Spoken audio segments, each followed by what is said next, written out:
जी अस्सलाम वालेकुम।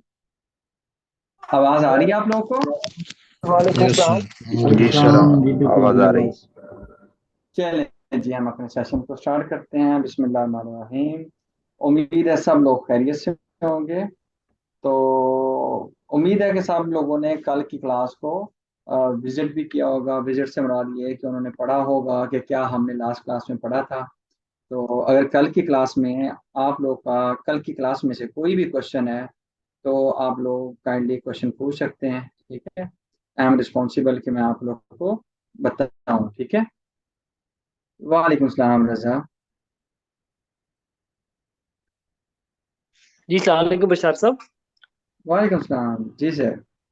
अच्छा सर, क्वेश्चन ये है कि एक सोल प्रोप्राइटर जो रजिस्टर हो जाता है, फॉर एग्जांपल आज हमने उसकी रजिस्ट्रेशन कर दिया है, वो हाँ आईसीएफबीआर के जी। रिकॉर्ड में आ गया। अच्छा, जी वो जी। कुछ अरसा से पहले से 4-5 साल से पहले से बिजनेस कर रहा था। तो अगर ठीक है। कोई ऐसी फील्ड है जिसमें हम उसको एक्नॉलेज करवा सकें कि इसकी लेंथ ऑफ बिजनेस को हम जस्टिफाई कर सकें। अच्छा सर, देखें, जब एफबीआर में मिसाल के तौर पे मैं एक मिसाल लेता हूँ। आपको पता है ईयरली हम रिटर्न फाइल करते हैं। ठीक है। अगर आज मैं रिटर्न फाइल कर रहा हूँ, ठीक है, तो वो करंट ईयर का करूंगा। पिछले साल का मैं सपोज कर रहा हूँ मैंने रिटर्न फाइल किया हुआ है।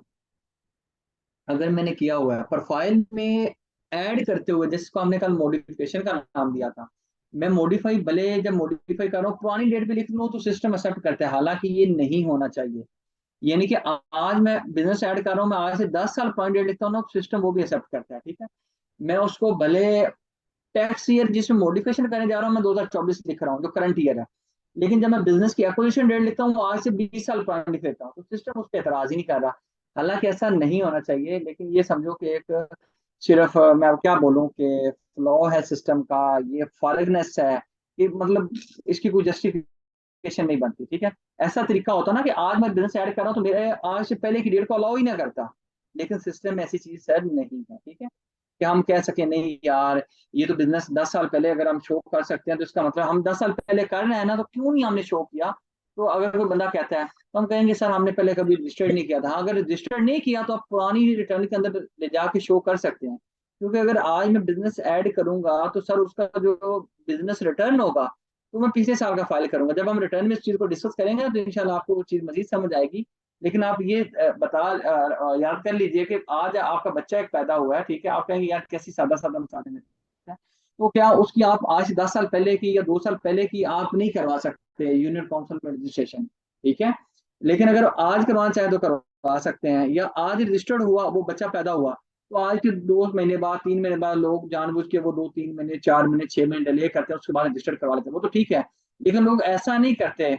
उसी वजह से हो सकता है कि आप जो आज बिजनेस रजिस्टर कर रहे हो 10 साल पहले या 4 साल पहले शो करना चाहो, लेकिन जब हम रिटर्न की बात करेंगे तो रिटर्न तो आप ऑलरेडी हर साल जमा करवा रहे होते हैं, तो उस रिटर्न को किस तरह आप कैटर करेंगे।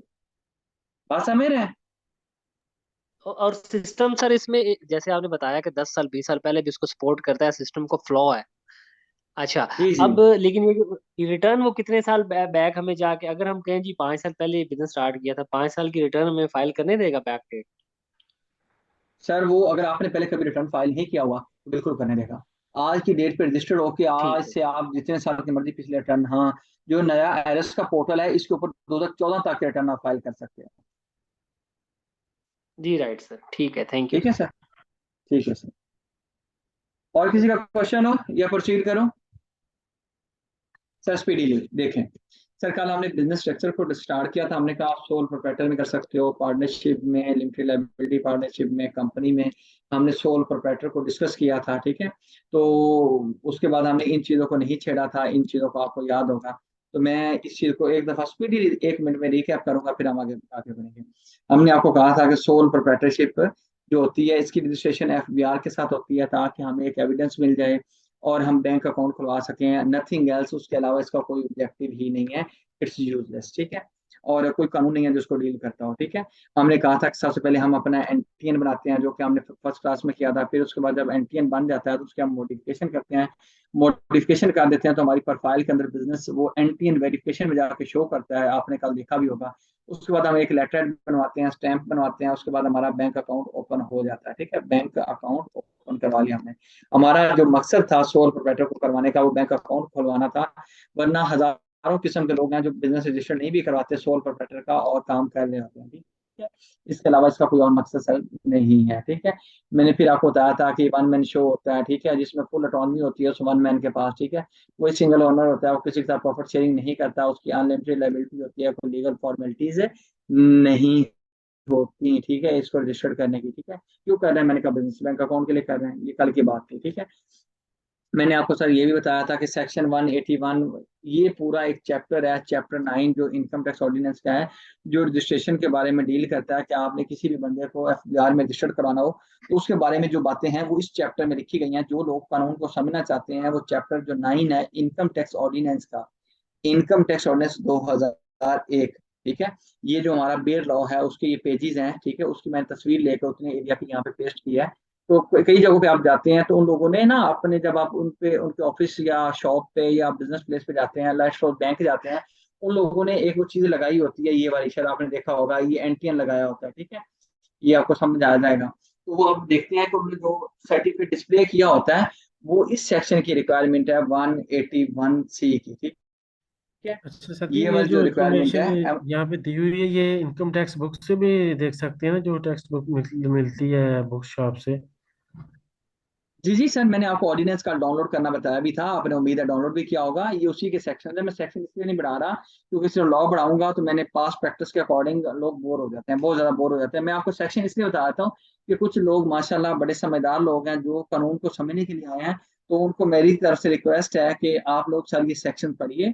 जिस सेक्शन में आपको मसला आए, आपका क्लास के स्टार्ट में मुझे रोकिए, आप मेरे से समझिए, मेरी ड्यूटी है आपको गाइड करना, वो लॉ का सेक्शन खोल के पढ़ाना मेरी ड्यूटी है, ठीक है। और आप पढ़ना चाहते हैं लॉ को, ठीक है।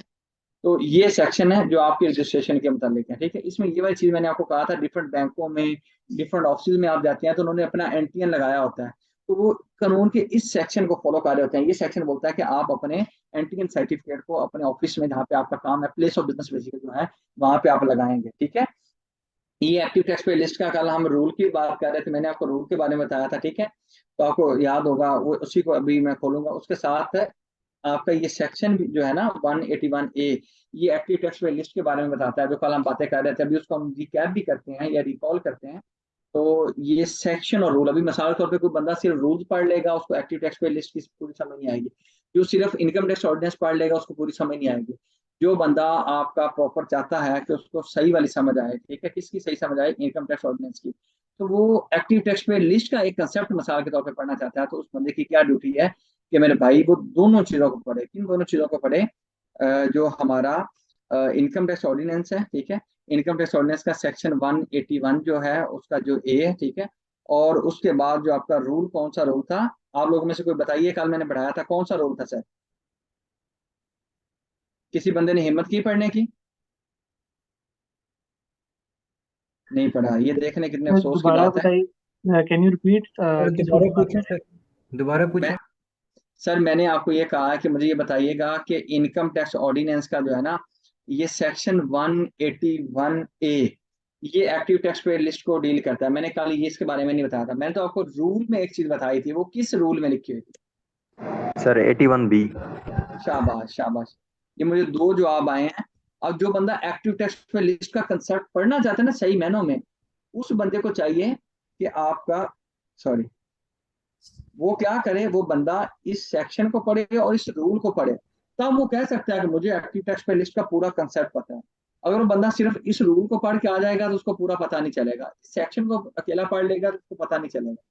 इस तरह से रूल और सेक्शन आपस में कनेक्टेड होते हैं। बात समझ आ रही है?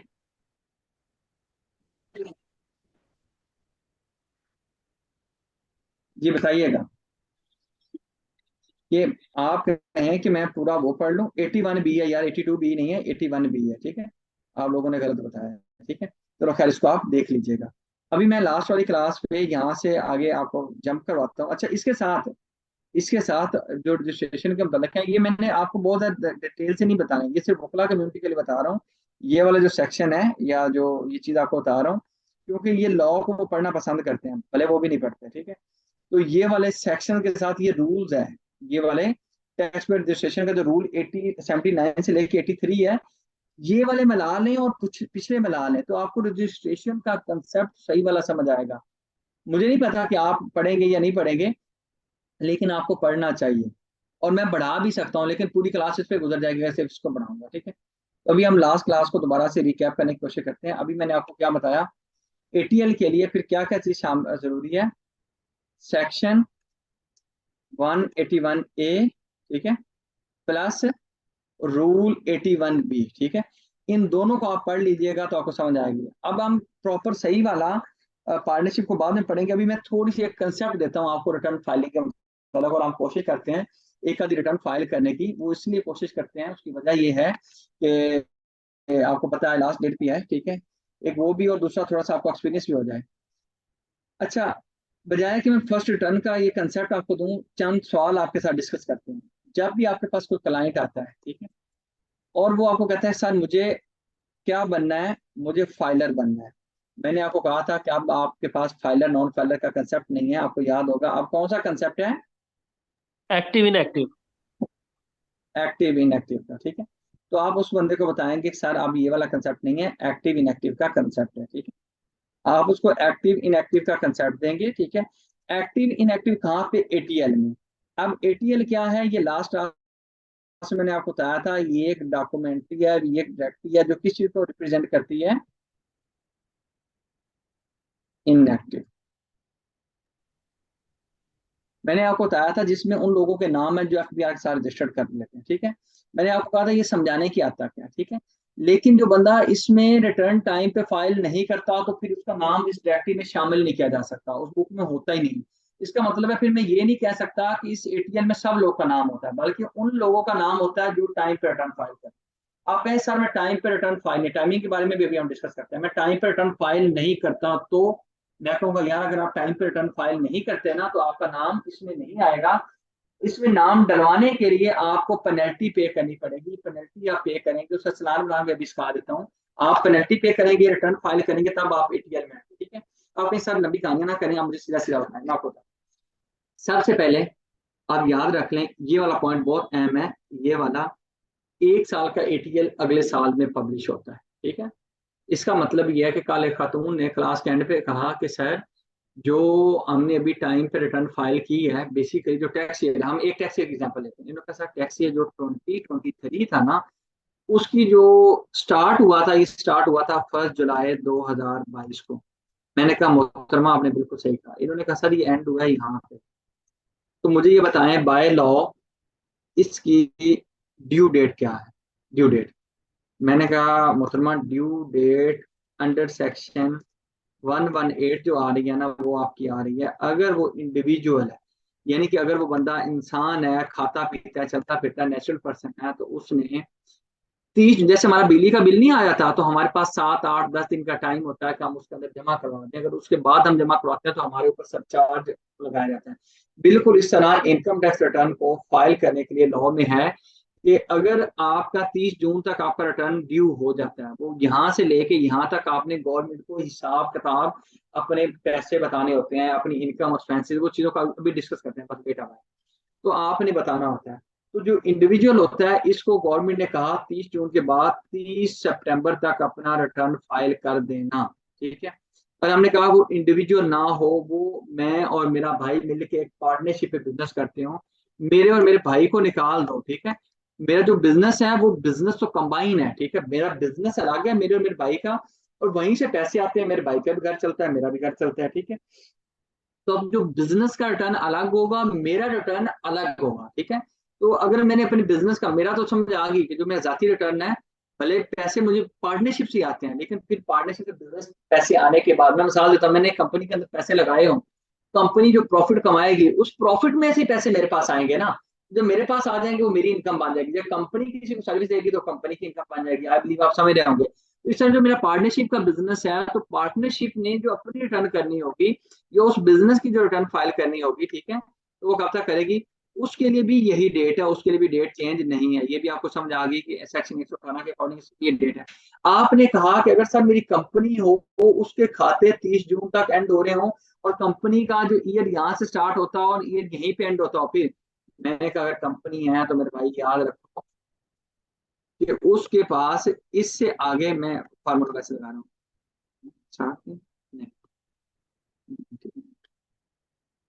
92। अच्छा, मैंने कहा 31 दिसंबर है। आपने कहा सर कंपनी को क्यों ज्यादा टाइम दे दिया, इंडिविजुअल को पार्टनरशिप को तो इतना टाइम 3 माह का दिया, कंपनी को ज्यादा क्यों? मैं कहूंगा यार देखो, कंपनियों ने उनकी अकाउंट्स बड़े होते हैं, उनकी कमाई ज्यादा होती है, उन्हें ऑडिट भी करवाना होता है, तो क्योंकि आप तो अपने जाती खर्चों को देखते हुए कंपनी का सेटअप तो बड़ा होता है, तो इसलिए कंपनी को जो डेट दी गई है वो 31 दिसंबर से लेके, मतलब वो 31 दिसंबर तक दी गई है, ठीक है। तो इसका मतलब ये है कि कंपनियों के लिए टाइम थोड़ा ज्यादा रख दिया गया। आपने कहा सर ठीक है, इंडिविजुअल के लिए तो ये है, पार्टनरशिप के लिए भी यही है, कंपनी के लिए ये है। आपने यहाँ पे एक और पसूली डाली, आपने कहा सर मेरी बात सुन। मैंने कहा जी, अगर एक कंपनी ने इस तरह टैक्स ईयर बनाया हो, मिसाल के तौर पे आपने कहा सर 1 जनवरी 2000 वो 23 से स्टार्ट होते हो, ठीक है, और उनका ईयर एंड होता हो मिसाल के तौर पे आपने कहा 31 दिसंबर 2023 पे, तो सर ये भी 31 दिसंबर को रिटर्न फाइल करेंगे, यहाँ पे यहीं पे फाइल करेंगे।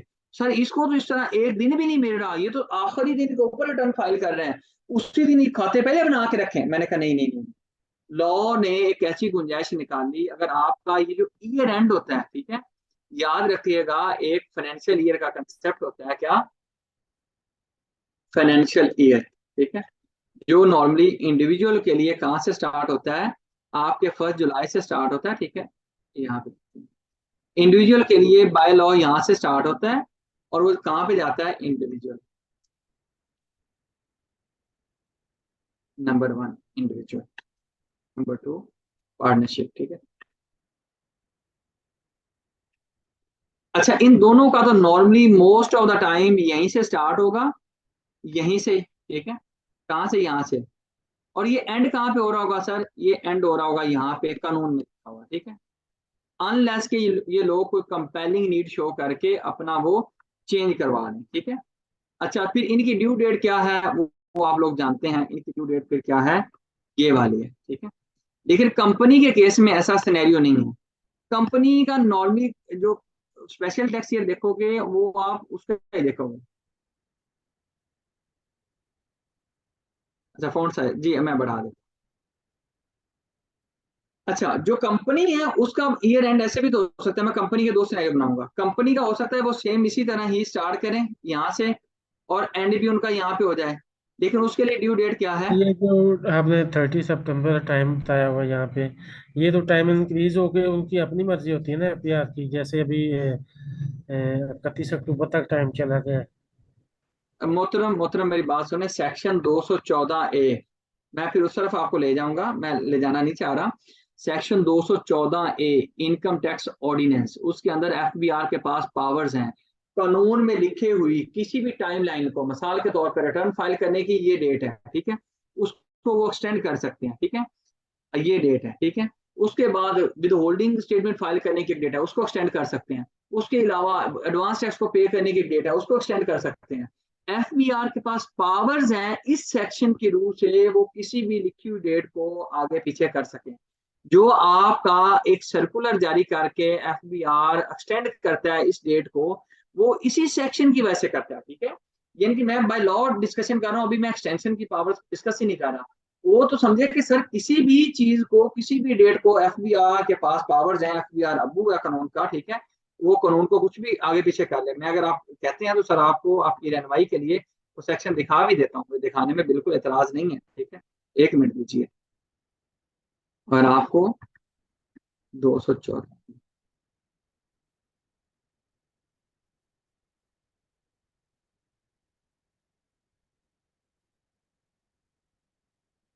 सर ये देखें, कॉन्डोनेशन ऑफ टाइम लिमिट, ठीक है, स्क्रीन आ रही है, where any time or period has been specified in any of the provisions of this ordinance। कहता है कानून के किसी भी सेक्शन, प्रवीण कहते हैं सेक्शन को, किसी भी सेक्शन के अंदर या किसी रूल के अंदर, ऑर्डिनेंस के अंदर या रूल के अंदर, ठीक है, ऑर्डिनेंस होगा तो सेक्शन की बात होगी, रूल्स है तो ये इनकम टैक्स रूल्स की बात हो रही है। कहता है रूल में कोई टाइम लिखा हुआ है या ऑर्डिनेंस में कोई टाइम लिखा हुआ है, और वो खास डेट लिखी हुई कि फलां तारीख तक ये काम करना है। तो एफबीआर के पास वो कहता है पावर्स हैं कि वो उस टाइम एक्सपायर होने के बाद भी उस टाइम को एक्सटेंड कर सके। ये पूरा इसका खुलासा है, अगर आप लोग में से कोई बंदा पढ़ेगा, पढ़ के बताता हूँ। Where any time or period has been specified under any of the provisions of the ordinance or rules made thereunder which within which any application is to be made or any act or thing is to be done, ठीक है।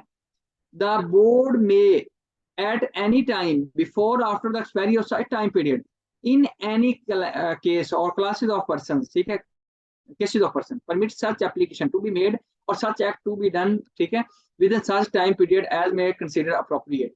जो आपकी extension आती है कभी आप उसको पढ़िएगा, उसके अंदर इस सेक्शन का आपको हवाला सर मिल जाएगा, ठीक है।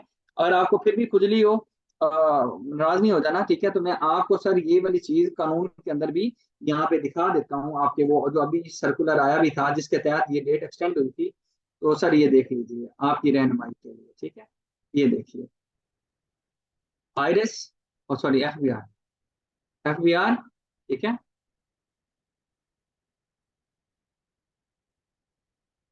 दोस्त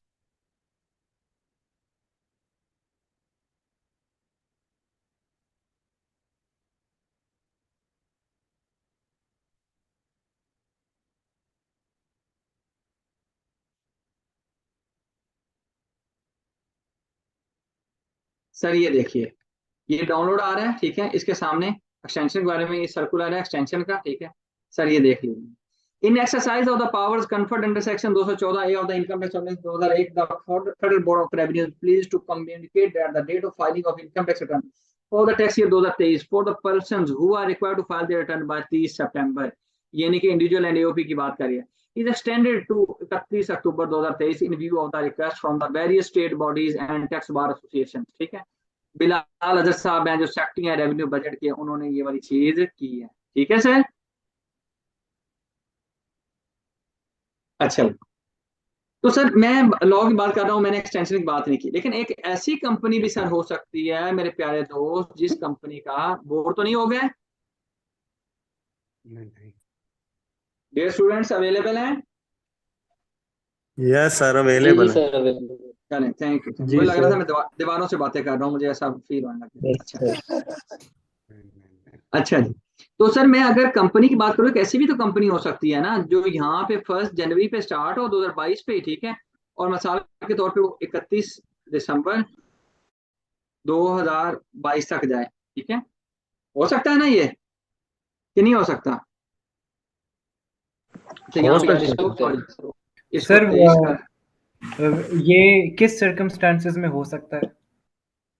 एक मिनट करते हैं, एक मिनट दोस्त, एक मिनट दोस्त, 364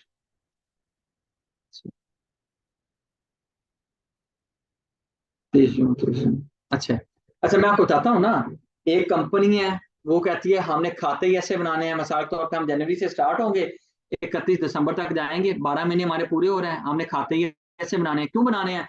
हमारी कंपनी एक इंग्लैंड में है, ठीक है, तो उस कंपनी का हम यहाँ पे सब्सिडरी हैं, हम उनकी बच्चा कंपनी है, हमारी बड़ी कंपनी बाहर बैठी हुई है, ठीक है, क्योंकि वो उस तरह फॉलो करते हैं तो हमने भी उनको फॉलो करना है, वो हमारे बड़े हैं तो हम बड़ों की बातें मानेंगे। समझ आ रही है कि नहीं? हो सकता है ऐसा सिनेरियो, जी थैंक यू। बिल्कुल जी हो तो सकता है। हो सकता है ना। तो अब ये होगा, वो कहेंगे हमारी कंपनी का मालिक ऐसे कहता है, क्योंकि वो चाहता है कि पाकिस्तान में इस साल में कितना रेवेन्यू आया जनवरी से दिसंबर में, इंग्लैंड से कितना आया, तो हमें प्रॉपर एक वो चाहिए। तो क्या इसका अगर हम लॉ में देखें तो क्या इस कंपनी को भी फौरी तौर पे हम कर दें, फौरी 30 सितंबर तक ही रखें, 31 दिसंबर डेट है ना, यही रख दें, इनको टाइम ही ना दें रिटर्न फाइल करने का, मतलब वो कंपटीशन बनाने का, कुछ करने का टाइम ना दें? ये तो सर स्पेशल टैक्स ईयर में फॉल करेगा ना। नहीं नहीं, वो तो करेगा, वो तो आपकी बात ठीक है, लेकिन एक मैं वैसे बात कर रहा हूँ, अभी उस पे भी कम्प्लेक्स में भी ना जाओ, आप ये करो कि टाइम ना दे। सर काइंडली एक मिनट, ये आपने 31 दिसंबर 2022 लिखा हुआ है ना, तो जी जी, इसके साथ फिर आपने जो ड्यू डेट लिखी हुई है वो 23 लिखी हुई है, तो किसके 12 साथ? महीने ये बिल्कुल ये कंपनी जो चौथा नंबर है, हाँ, तो जहाँ पे अभी आपका कर्सर है, तो बीच में फ्रॉम 22 दिसंबर 2022 के सॉरी सॉरी, हाँ सॉरी, एग्री एग्री, अच्छा ये ले लो, ये ले लो, ठीक है। सही सही, थैंक यू। ठीक है, सही कह रहे हैं। अच्छा, तो यहाँ पे हम वो फौरी तो नहीं कर सकते ना, ठीक है। यानी कि जैसे इनको आगे 31 दिसंबर दिया, ठीक है, अगर यहाँ पे मिसाल तौर पे इसका भी फिर हम 31 दिसंबर कर दें, या तो ये सिनेरियो हो सकता है या ये सिनेरियो हो सकता है कि हम इसके साथ ये कर दें कि पूरा साल का टाइम दे दें। क्या ख्याल है? सर अब होना इस तो ये केस, चाहिए कि जितने मंथ्स का उनको मार्जिन मिला हुआ है तो नहीं सर, कल आपको प्रोबेबली बताया था कि इसको हम सितंबर 23 तक 9 महीने का इसको जो है ना फुल ईयर जो होगी ना, जैन टू दिसंबर, इसको 9 मंथ्स जी का जी, टाइम, सितंबर तक इसकी डेट होगी। मार्च तक शाबाश। देते हैं सर। इसके कल लिए आपने लॉ बताया। बोलता है, नहीं नहीं, मार्च के लिए इसके लिए लॉ बोलता है, इसको आप मिसाल के तौर पर अगर इस पे फिर नहीं जाना, कानून कहता है फिर आप ऐसा करो कि इसको अगले साल के सितंबर तक ले जाओ, 30 सितंबर, ठीक है, 2023। यानी कि अगर ऐसा सिनेरियो आया जिसका कंपनी का ये जो इसको कहते हैं ईयर एंड, ईयर एंड कहाँ पे हो रहा है, इसका यहाँ पे हो रहा है, इसका यहाँ पे हो रहा है, इसका यहाँ पे, ये ईयर स्टार्ट हो रहा है यहाँ से। साल शुरू कहाँ पे होता है, साल का एंड कहाँ पे होता है, जो साल स्टार्ट होता है हम कहते हैं ईयर स्टार्ट यहाँ से हो रहा है, ईयर एंड से यहाँ पे हो रहा है। अगर वो कानून के सेक्शन 118 में कहते हैं अगर कंपनी का ईयर एंड स्टार्ट हो बट फ्रॉम 1 जनवरी, कहाँ से, जनवरी से लेके जून के दरमियान में, कहाँ से, जनवरी से लेके जून तक, नॉर्मली जून पे एंड हो रहा होता है, ठीक है, तो कहता है वो रिटर्न फाइल करता है 31 दिसंबर को। लेकिन आप अगर जून के बाद ईयर एंड हो और 31 दिसंबर तक एंड हो रहा हो तो आपके लिए अगले साल का सितंबर लास्ट डेट हो जाती है। बात समझ आई कि नहीं आई? नहीं आई तो मैं रिपीट कर सकता हूँ, काइंडली इस पर थोड़ा इनपुट दीजिए। रिपीट करें सर। सर आगे रिपीट करूँ? सर इसके लिए परमिशन लेनी पड़ेगी ना? नहीं, अभी परमिशन नहीं लेनी पड़ेगी इसके लिए, अगर है ना तो वो इसके लिए स्पेशल परमिशन हमने पहले ले ली होगी, उसकी अभी डिस्कशन हमने करनी है टैक्स। बस ये याद रख लो, अगर कंपनी हो 30 जून पे कंपनी का साल एंड होता हो तो हम 31 दिसंबर तक जाते हैं, ठीक है। ये वाली बात सेक्शन 118 में लिखी हुई है, ठीक है। और फिर साथ सेक्शन 118 ये भी कहता है अगर 30 जून के बाद, 30 जून के बाद ईयर एंड आए, कब आए, वो आए 31 जुलाई को, ठीक है, वो आए 31 अगस्त को, वो आए 30 सितंबर को, ठीक है, वो कहाँ पे आए 30 सितंबर के बाद 31 अक्टूबर को, ठीक है, वो आए 30 नवंबर को, ठीक है, वो आए 31 दिसंबर को। ईयर एंड जहां पे भी हो, ठीक है। आप कहें सर फिर इसका ईयर स्टार्ट कहाँ से हुआ होगा, मैं कहूंगा यार ये बहस की बात नहीं है। अगर पता है ईयर 12 माह का होता है तो ये 1 अगस्त को स्टार्ट हुआ होगा, ठीक है, और 31 जुलाई पे एंड हो रहा होगा, ठीक है। ये वाला कहाँ से स्टार्ट हुआ होगा, ठीक है, ये अगस्त की अगर बात करो तो उससे पहले जुलाई से, जुलाई से नहीं स्टार्ट हुआ होगा, ये कहाँ से स्टार्ट हुआ होगा, 8 और 4 पिछले 1 सितंबर से, ठीक है। तो इस तरह मैं आपको कहूंगा यार डिफरेंट सितंबर, अक्टूबर, नवंबर, दिसंबर, हाँ, तो मैं कहूंगा कि इसकी डिफरेंट सिनेरियोज होंगे।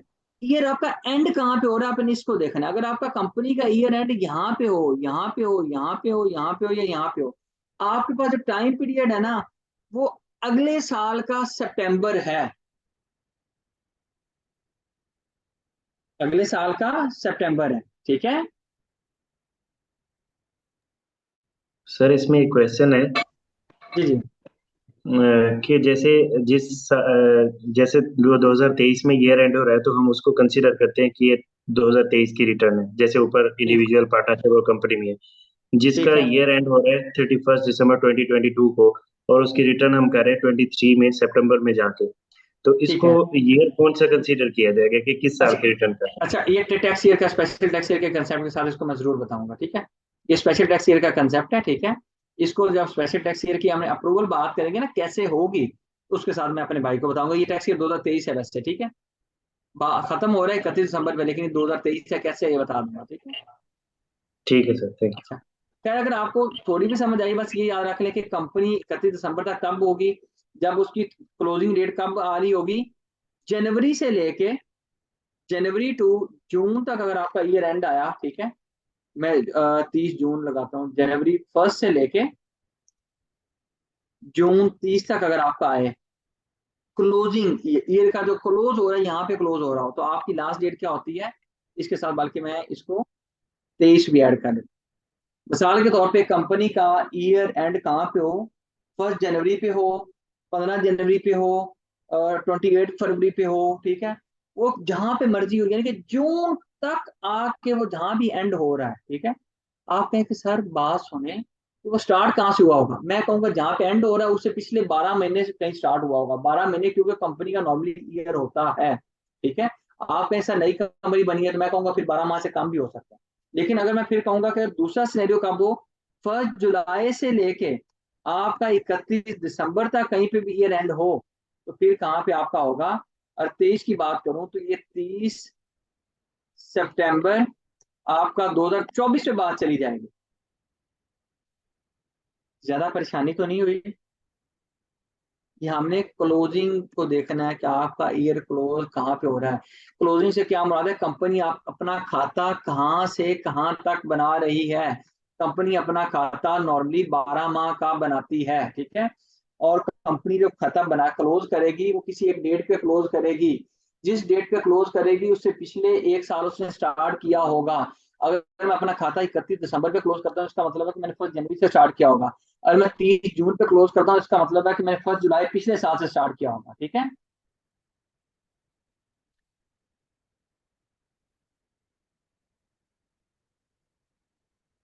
अहमद अली, बस ये बात मैंने बताई नहीं, इसको आप छोड़ दें। अगर आपको नहीं समझ आई इसको फॉर द टाइम बिंग छोड़ दें। आप इस दोनों पॉइंट्स को छोड़ दीजिए अगर आपको अभी नहीं समझ आई, ठीक है। छोड़ दो शिव। आप for the time being return पे आओ, ठीक है। हम रिटर्न फाइल करने को डिस्कस करते हैं। आज स्टोरी ये है, बात समझ लें कि जब हमने कोई भी हमारे पास क्लाइंट आता है ना तो मैंने एक्टिव होना है, ठीक है। तो हम ये देखते हैं कि हमारा एटीएल कौन सा रिलीज हुआ है। अगर हम 2023 में बैठे हुए हैं तो हमारा एटीएल कौन सा रिलीज हुआ होगा मार्केट में 1 मार्च को 2022 का। अगर हम 24 में चले जाएंगे तो 2023 का, 25 में चले जाएंगे तो 2024 का।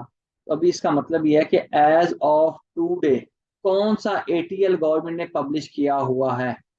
वो उन्होंने 1 मार्च को 2022 का रिलीज किया होगा। कब?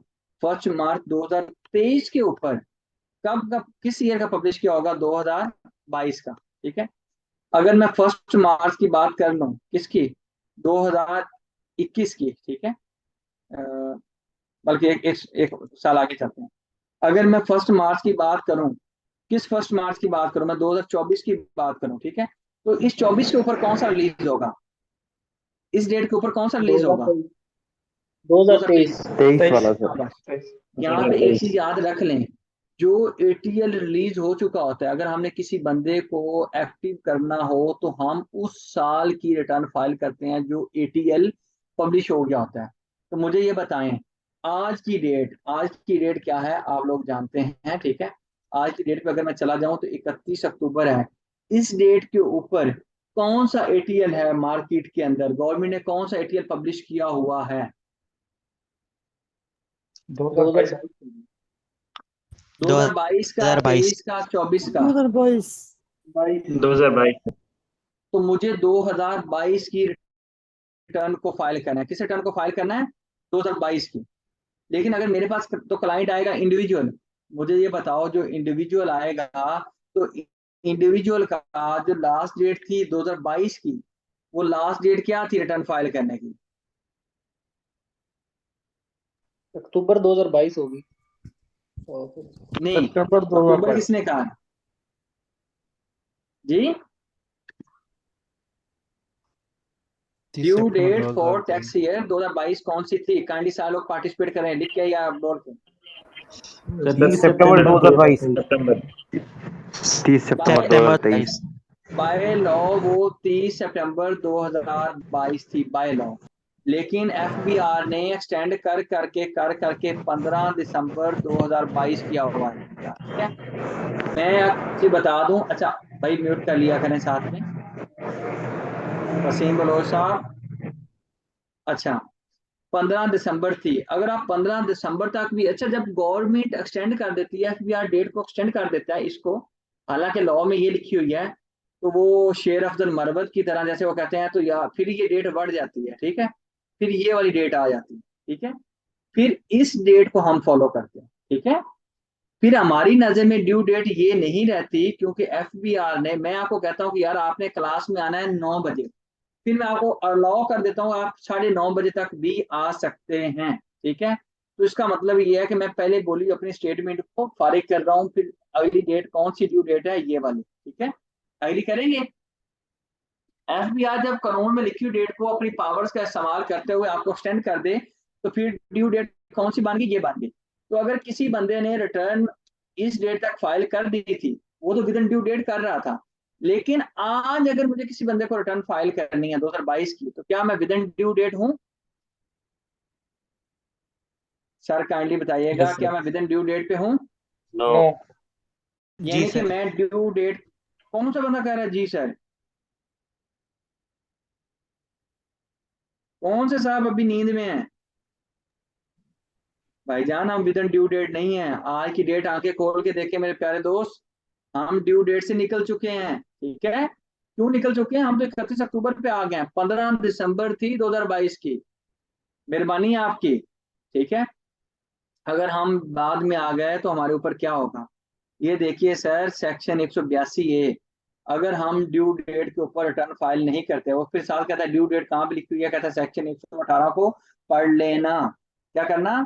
सेक्शन 118 को पढ़ लेना। कहता है कि अगर आप 118 के अकॉर्डिंग फाइल कर दें, या जो डेट एफबीआर एक्सटेंड कर दे उसके अकॉर्डिंग फाइल कर दें, तो आप ड्यू डेट के अंदर हैं। लेकिन अगर आप इन दोनों को फाइल नहीं करते, आप 119 आपको बताता है कि आप एक्सटेंशन भी ले सकते हो, क्योंकि एक्सटेंशन आपको लॉ इजाजत देता है कि आप अगर टाइम पे रिटर्न, मिसाल के तौर पे मैं एक चीज आपको बता दूं, अभी आज लास्ट डेट है, आपको पता है कि इस महीने एक महीने की एक्सटेंशन मिली हुई है।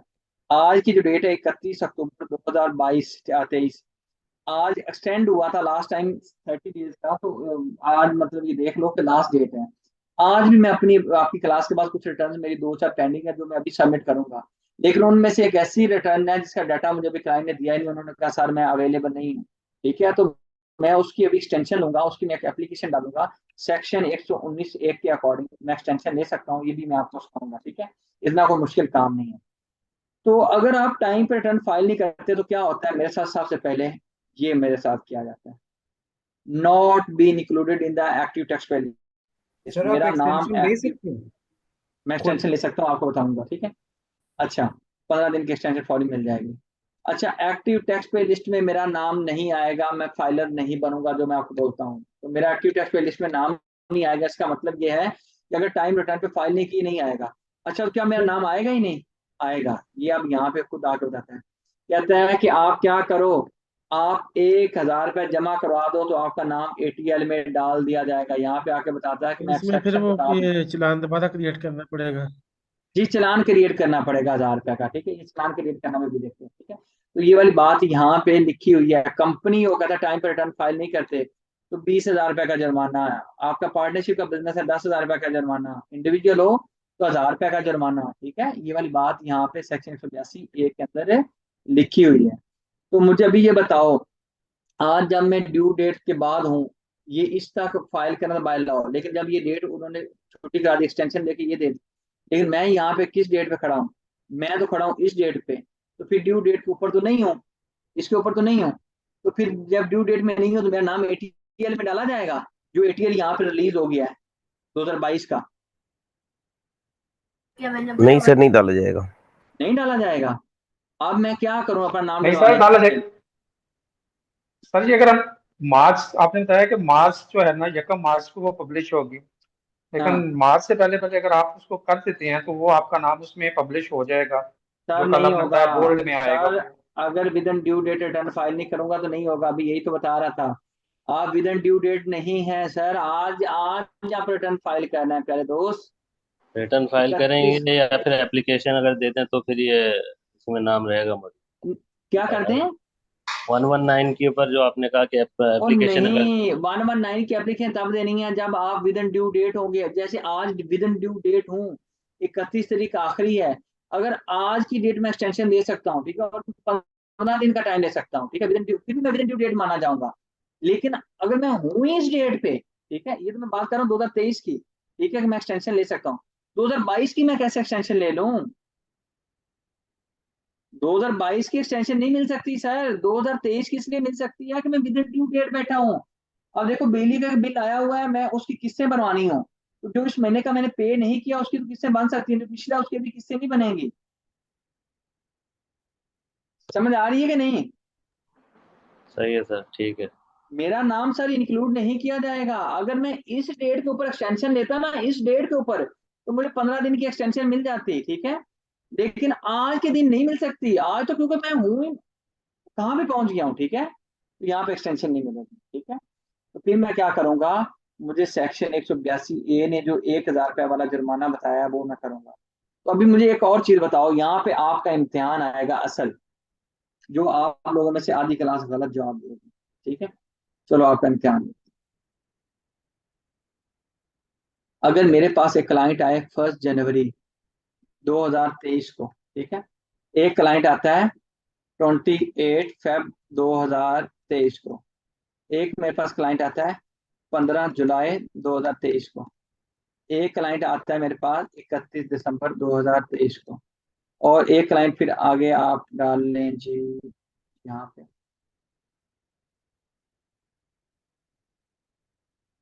यहाँ पे 1 जनवरी, ठीक है, 2024 को।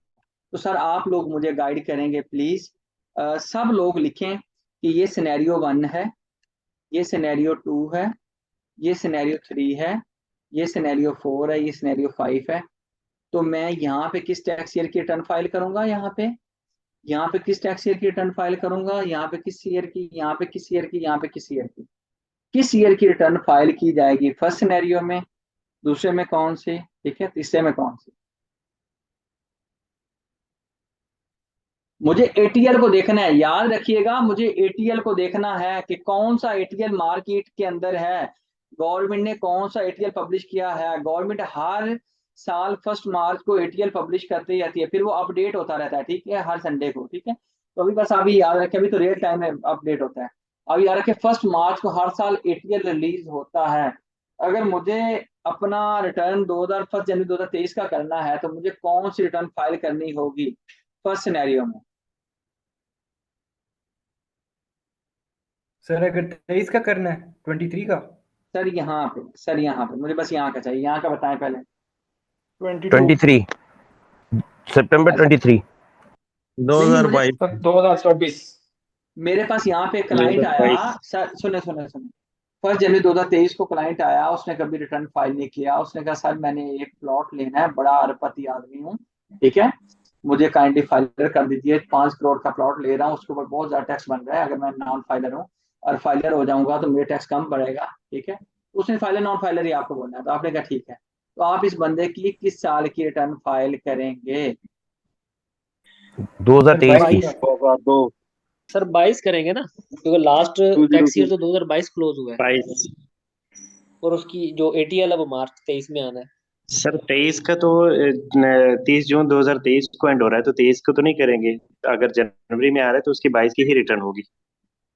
जी बाकी लोग बताएं। सर इसको आप बोलेंगे कि आप जून तक वेट करो, अभी टैक्स ईयर खत्म नहीं हुआ। सर इसकी अल्लाह 22 के और बंदे 23 इतना साल फाड़ देगा, उसने प्रॉपर्टी प्लाट लेना है, बाय करना है। सर इसकी 22 और 23 दोनों की रिटर्न। सर ये 23 आएगी। जुर्माना अदा करके 2022 रिटर्न जमा कर देगा।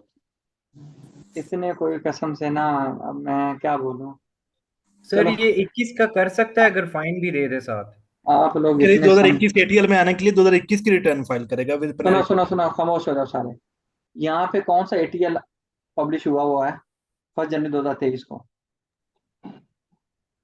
कौन सा एटीएल। 2022 का। 22 का होगा सर, इस जून में, इतने मार्च में होगा सर 22 का। इतने मार्च फारिग लोग, 21। इतने फारिग लोग मैंने आज तक वैसे जिंदगी सर में नहीं देखे। 1 मार्च को एटीएल आ जाता है ना, लेकिन इसको जो है ना फाइन देना पड़ेगा नहीं 21 नहीं का। सर, मुझे मेरा सवाल नहीं है, मैं कह रहा हूँ कौन सा एटीएल यहाँ पे होगा। सर 2022 क्योंकि वो तो टैक्स ईयर 2022 की रिटर्न फाइल करेंगे।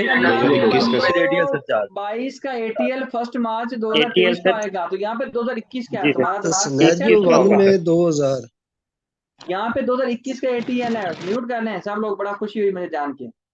यहाँ पे कौन सा एटीएल होगा, क्योंकि अभी तक आप लोग जानते हैं कि 1 मार्च को आना है, यहाँ पे 1 मार्च तो आई नहीं है, तो यहाँ पे फिर 22 का एटीएल कहाँ पे आ गया, 2021 का एटीएल है। यहाँ पे कौन सा एटीएल होगा, यहाँ भी 2021 का ही होगा, क्योंकि अभी 1 मार्च नहीं आई। यहाँ पे कौन सा एटीएल होगा, यहाँ पे पब्लिश हो गया होगा 2022 का, यहाँ भी कौन सा होगा 2022 का, और यहाँ 24 में भी जाके 2022 का कोई बंदा आपसे 22 का पूछे ये कि यार मेरी रिटर्न फाइल करो, 24 में भी 2022 की रिटर्न, मैं मुझे पता था कि आप लोगों ने भाड़े मारना है, मैंने इसलिए ये चीज सीधी खोल के आपके सामने रख दी कि सर नाराज नहीं होना, मतलब आप सोचने की कोशिश ही नहीं कर रहे कि अभी 2023 चल रहा है, अभी आए ही नहीं है 1 मार्च, 2022 का एटीएल कहाँ से आ गया सर? क्योंकि हमने जो रिटर्न फाइल करना होता है, किसी बंदे को एक्टिव करना होता है, तो सर हम एटीएल को देखते हैं भाई।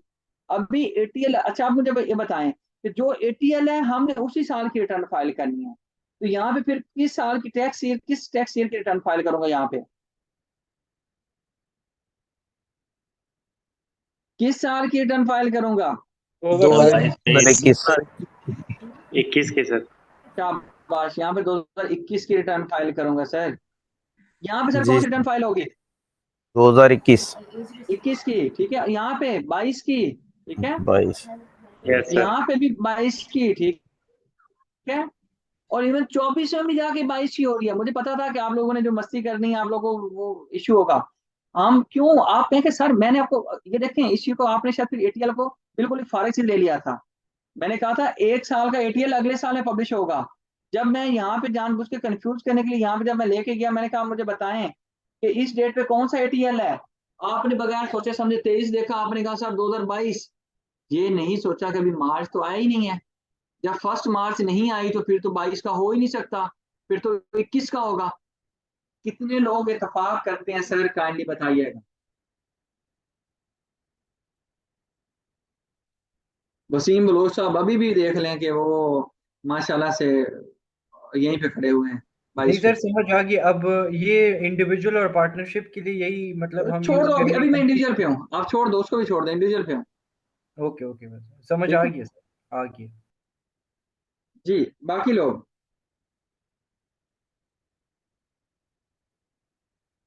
सारे लोग हाँ काइंडली अपने हाथों को तकलीफ दीजिए, नहीं समझ आई कोई मसला नहीं है, मैं दोबारा समझा दूंगा, प्लीज बताइए।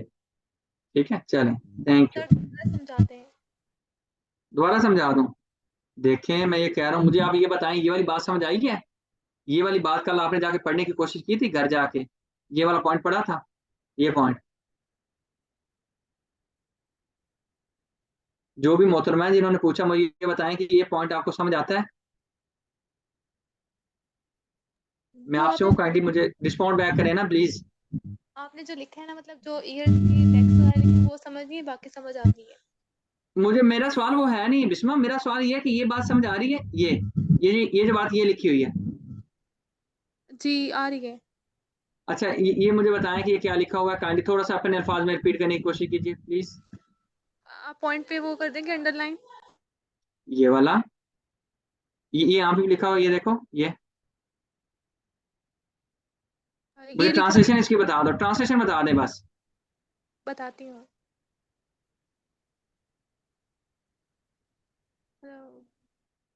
लॉजिकल की आपने क्लास भी ली है, अभी भी वो आप साथ हैं और अभी भी आपको ट्रांसलेशन के लिए भी टाइम चाहिए? नहीं नहीं, आप काइंडली इस कंसेप्ट को रिवाइज कीजिएगा, आपको समझ आ जाएगी। आपने इस क्लास में या तो आप एक्टिवली पार्टिसिपेट नहीं कर रही, या आपने कल का क्लास वो रिविजिट ही नहीं किया। ठीक है, जो लोग मौजूद हैं, आई बिलीव कि ये पॉइंट आपने देखा ही नहीं हुआ। ठीक है, नाराज नहीं होना, इस पॉइंट को आप देखेंगे दोबारा तो आपको फौरी समझ आएगी। ठीक है, तो भाई जो एटीएल 1 साल का है वो अगले साल रिलीज होगा। बिस्मा आप इसको देखेंगी, ना समझ आए ग्रुप के अंदर मैसेज कीजिएगा, आई शैल रिस्पॉन्ड यू। ठीक है, आप इस कंसेप्ट को रिवाइज करेंगे, ये आपकी पेनल्टी है कि मैं इसलिए जानबूझ के नहीं बता रहा, आप इसको खुद रिविजिट करेंगे। और ये मैं पीपी, ये जो ये एक्सेल खोला हुआ है, ये भी आपके ग्रुप के अंदर शेयर करूंगा। ठीक है, आपकी क्लास के अंदर व्हाट्सएप में। अच्छा, तो हमने फिर यहाँ पे देखा कि यहाँ पे हमने कहा एटीएल ये वाला होगा, यहाँ भी ये वाला होगा। यहाँ पे टर्निंग पॉइंट आया था, याद रखिएगा कि 2021 को आपका क्लाइंट वो 28 फरवरी 2023 को आया। उसने कहा सर मैंने कल प्रॉपर्टी अपने नाम करवानी है, मुझे आप फाइलर कर दीजिए। आपने कहा यार अभी एटीएल तो आया नहीं है, तो मैं क्या करता हूँ, इस बंदे की 2021 की करता हूँ। लेकिन जब आपका क्लाइंट उधर रजिस्ट्री सेंटर जाएगा तो बेचारा इनएक्टिव होगा। क्यों होगा? जो ही 1 मार्च होगी, तो ये मेरे साथ, एक्चुअली मेरे साथ नहीं, मेरे एक स्टूडेंट के साथ इशू रेज आया, तो मुझे बड़ी अच्छी चीज लगी, मैंने कहा चलो क्लास में बता दूं कि वो जब क्लाइंट गया तो उसने कहा कि सर मैं तो एक्टिव हूँ। जब उन्होंने देखा रजिस्ट्री वालों ने, तो उन्होंने कहा सर आप इनएक्टिव हैं। उसने मेरे स्टूडेंट को फोन किया, स्टूडेंट ने मुझे फोन किया, सारी ये तो इस तरह हुआ। मैंने कहा बच्चे तुम्हें बताया था 1 मार्च को तो 2022 का आ जाता है, तो तुम उसका 2022 का रिटर्न फाइल करो और उसका पेनल्टी जमा कराओ। कहता सर जो 2021 की जमा कराई थी। मैंने कहा भाई वो तो आपकी अब जाया होगी, क्योंकि आपने ये भी याद रखना था कि अगले दिन क्लाइंट ने जाना, तो अगले दिन के लिए तो नया एटीएल आ जाएगा, पुराना एटीएल तो वैसे ही एक्सपायर हो जाएगा रात को 12 बजे। तो याद रखिएगा ये समथिंग, ये भी टर्निंग पॉइंट समटाइम आ सर एक जाता है क्वेश्चन है 28 फरवरी के केस में। जी जी सर अगर फॉर एग्जांपल एक इंडिविजुअल है, वो फर्स्ट इंडिविजुअल ने एक बिजनेस है, सोल प्रोप्राइटर है, वो फर्स्ट टाइम रिटर्न अपनी फाइल कर रहा है, तो वो तो किसी भी ठीक एटीएल है में शामिल नहीं हो सकता ना प्रीवियस साल की लट से, तो सर, क्यों वो नहीं हो सकता। हम आज की बात कर रहे हैं, हम इसी सिनेरियो की वजह से तो मैं ये सिनेरियो पूरा डिस्कस कर रहा हूँ। आज एक बंदा आया, वो एटीएल में नहीं हो सकता क्योंकि वो दिन ड्यू डेट नहीं है। लेकिन अगर मुझे आज उसको शामिल करना है, आज उस बंदे का एटीएल में नाम लाना है, मैं क्या करूंगा, मैं देखूंगा कि कौन सा एटीएल चल रहा है, मैं उस एटीएल में नाम डलवाने के लिए उस साल की रिटर्न फाइल करूंगा। जब मैंने आज की डेट पे देखा, आज की वो डेट नील के ऊपर, नील रिटर्न फाइल होगी या कोई मतलब कोई उसकी एक्टिविटीज सर बनानी सर सर पड़ेगी? Sir sir sir sir sir सुने, ये बड़े सारे लोगों को सॉरी टू से अकल नहीं है, नाराज नहीं हो जाना। मैंने बड़े लोगों की रिटर्न के अंदर एक गलती देखी है। जब आपका सर फर्स्ट रिटर्न होता है ना, तो विद ड्यू रिस्पेक्ट हम लोग एक गलती करते हैं, हम किसी भी क्लाइंट का फर्स्ट रिटर्न 0-0 करके कर देते हैं, या उसमें 2 लाख या लाख रुपए डाल के सबमिट कर देते हैं। अब गलती क्या होती है, मैं मिसाल देता हूँ। मेरे भाई ने मुझे फोन किया, उसने कहा भाईजान मैंने लेनी है गाड़ी। मैंने कहा कितने की गाड़ी है? उसने कहा भाईजान वो गाड़ी है मेरी 22 लाख रुपए की। मैंने कहा पैसे हैं? कहता है। मैंने कहा यार मुझे अपना बाकी डाटा दो, मैं रिटर्न फाइल करूँ। उसने कहा यार तुम्हारा दिमाग सेट है, मुझे बस चुप करके ना मेरा नाम एटीएल के अंदर डालो और मैं एक्टिव होना चाहता हूँ, तुम मेरे से आगे नई कहानियां करने लग गए। मैंने कहा देखो बात सुनो, अगर तुम्हारा ये 22 लाख मैं शो नहीं करूंगा, बाकी चीजें शो नहीं करूंगा, तो अगले साल आप किस तरह से जस्टिफाई करोगे कि एकदम से आपके पास 22 लाख कैसे आ गए? मैंने कहा मेरे बच्चे तुम 22 लाख को शो करो, अभी मैं कैश शो कर देता हूँ। मैंने कहा कैश पड़ा है बैंक में पड़ा है? उसने कहा सर भाईजान वो कैश में पड़े हैं। मैंने कहा कैश शो करता हूँ, जब अगले साल की आप रिटर्न फाइल करोगे कैश वहां से खत्म हो जाएगा, आपकी गाड़ी शो हो जाएगी। तो ये चीज समझो कि ये टैक्स कोई मुश्किल नहीं है, लेकिन एक अकल का तकाजा ये है कि मैं एफबीआर को 1 साल कह रहा हूँ कि मेरे पास कुछ भी नहीं है, अगले साल मैं कहता हूँ मेरे पास 5 करोड़ की प्रॉपर्टी है। मैं एक मिसाल देता हूँ, मेरे पास एक क्लाइंट आया, उसने कहा सर मैंने 10 एकड़ जमीन बेचनी है। मैंने कहा अच्छा। मैंने कहा सर प्रॉपर्टी का वो डिटेल दीजिए, मैं आपकी रिटर्न फाइल कर दूं। कहता सर क्यों मैं आपको डिटेल दूं? मैंने कहा सर अगर आपको प्रॉपर्टी नहीं बताएंगे तो मैं रिटर्न आपका कैसे फाइल करूंगा? कहता मुझे फलां वकील साहब ने कहा कि मुझे अपना सीएनएसी नंबर दो, मोबाइल नंबर दो, ईमेल दो, मैं आपकी रिटर्न फाइल कर देता हूँ। मैंने कहा सर सुने, आपकी वो रिटर्न फाइल कर देगा। मैंने कहा उसके बाद आपको एक चीज बता दूं कि जब आपका रिटर्न सबमिट हो जाएगा तो नुकसान क्या होगा? अगर उसने प्रॉपर्टी की आपने डिटेल्स नहीं दी, उसने प्रॉपर्टी शो नहीं करनी है, कल को आप प्रॉपर्टी सेल कर दोगे, आपके पास कैश आएगा, तो आपने उसको जस्टिफाई भी तो करना है कि क्या चीज बेची, क्या आया, कहाँ से आया। मैंने कहा आपको अभी से तरीके से चलना है। याद रखें, हम इसीलिए आप लोग मेरी क्लास के अंदर मौजूद हो, हमने यही समझना है कि हमने कोई वो बेवकूफी नहीं करनी जो हर बंदा करता है। हम पहली रिटर्न के अंदर, मेरे पास भी कोई बंदा आता है, उसके पास अगर 22 लाख कैश होता है तो मैं उसका 22 नहीं, मैं उसको 28 या 30 शो करता हूँ। मैं इसकी मिसाल आज की देता हूँ। मेरे क्लाइंट है आजाद साहब, ठीक है, माशाल्लाह मिलियनेयर नहीं बिलियनेयर पार्टी, ठीक है। उन्होंने एक प्रॉपर्टी ली हुई थी, उनके पिछले कंसल्टेंट ने या पिछले जो क्लाइंट जो वकील था उसने क्या किया, उस प्रॉपर्टी को 0 वैल्यू पे शो किया हुआ था, ठीक है। और मैं जो पिछले साल से उनको बोला कि सर कोई प्रॉपर्टी में चेंज है, उन्होंने कहा पिछले साल कोई चेंज नहीं। इस साल मैंने पूछा कोई प्रॉपर्टी में चेंज है, उन्होंने कहा कोई चेंज नहीं। फिर पता नहीं मैंने उनको जूम पे ले लिया, तो उनको मैंने कहा ये प्रॉपर्टी इतने की शो हुई है, ये इतने की शो हुई है सैलरी की वजह से। उन्होंने कहा सर ये प्रॉपर्टी 0 की हुई है? मैंने कहा। उन्होंने कहा सर ये तो इतने की नहीं है, इसके ऊपर तो मेरा 2 करोड़ रुपया खर्च हो गया। मैंने कहा सर 2 करोड़ खर्च हुआ है? उन्होंने कहा सर इसको आप किसी तरह से 2 करोड़ रुपया की वैल्यू डालें। अच्छा समझदार हो इतना? तो उसने कहा सर अगर, मैंने कहा अच्छा आपको पता है कि नहीं डालूंगा तो क्या होगा? उसने कहा सर जब मैं बेचूंगा कल को, मैं इसको 5 करोड़ की बेचता हूँ, मैंने खरीदी 2 करोड़ की है, तो 3 करोड़ का जो मुनाफा हुआ उसको कैपिटल गेन कहते हैं, उसके ऊपर टैक्स मुझे पड़ेगा। मैंने कहा तुम तो बड़े समझदार आदमी हो। कहता कि सर यही वजह है कि पिछले बंदे ने शो नहीं की, मुझे भी नहीं पता चला, आप इसको काइंडली इसकी ना 2 करोड़ तक कम से कम शो करती। मैंने कहा मैंने सर आपने पिछले साल का और इस साल का जो कैश है कुछ सरप्लस शो किया हुआ 2.5 करोड़ का, मैं वहां से 2 करोड़ खत्म कर देता हूँ कैश से, और सिर्फ मतलब 50 लाख शो कर देता हूँ और बाकी मैं इस प्रॉपर्टी में शो कर देता हूँ। इसका मतलब यह है कि जो कैश वहां पे पड़ा हुआ था वो मैंने आपकी प्रॉपर्टी के ऊपर लगा दिया, ठीक है। तो इस तरह से हम चीजों को एक जस्टिफाई करने वाले बन जाते हैं। बात समझ रहे हो? सर सॉरी, यहाँ पे एक सवाल जी अगर बिल्कुल। मैं आपसे पूछना चाहूँ। जी जी। अच्छा सर, मिसाल के तौर पे हम तो 2 से 3 साल, मेरा ख्याल, जो अगर हमने रिटर्न जो जमा कराई हुई है उसको तो हम एडिट कर सकते हैं बाय मिस्टेक। मिसाल उसने 2 करोड़ की प्रॉपर्टी को 0 पे शो कर दिया, तो क्या हम शो कर सकते हैं कि यार वाकई एक प्रॉपर्टी मतलब 2 करोड़ रुपए की थी, और जो कैश आप कह रहे हैं कि हम चेंज कर सकते हैं दोबारा प्रॉपर्टी में, हम कैश को कैश ही रखें क्योंकि वो तो बैंक अकाउंट में कहीं ना कहीं रिफ्लेक्ट हो रही है, या हमने किसी से लेना है वापस मिसाल के तौर पे, तो क्या हम इसको एडिट कर सकते हैं 2-3 साल रिटर्न को? सर रिवीजन करने के लिए अगर आप मैं रिवीजन की बात वैसे अलग से बढ़ाने वाला हूँ। रिवीजन अगर आप 120 दिन से लेट हो गए हो ना, अब आपको परमिशन लेनी पड़ती है, ठीक है। परमिशन लेने के लिए वो अच्छी खासी वो कंडीशन लगाता है कि ये कंडीशन हो, ये 114 में लिखी हुई है, ठीक है। 114 मेरा ख्याल है 5A में कि 6A में, उसको हम देख लेंगे, ठीक है। तो उसकी जो कंडीशन है ना, तो आप ये बात याद रख लो। एक मिनट, फिर एक मिनट मुझे देखिए, मैं आपको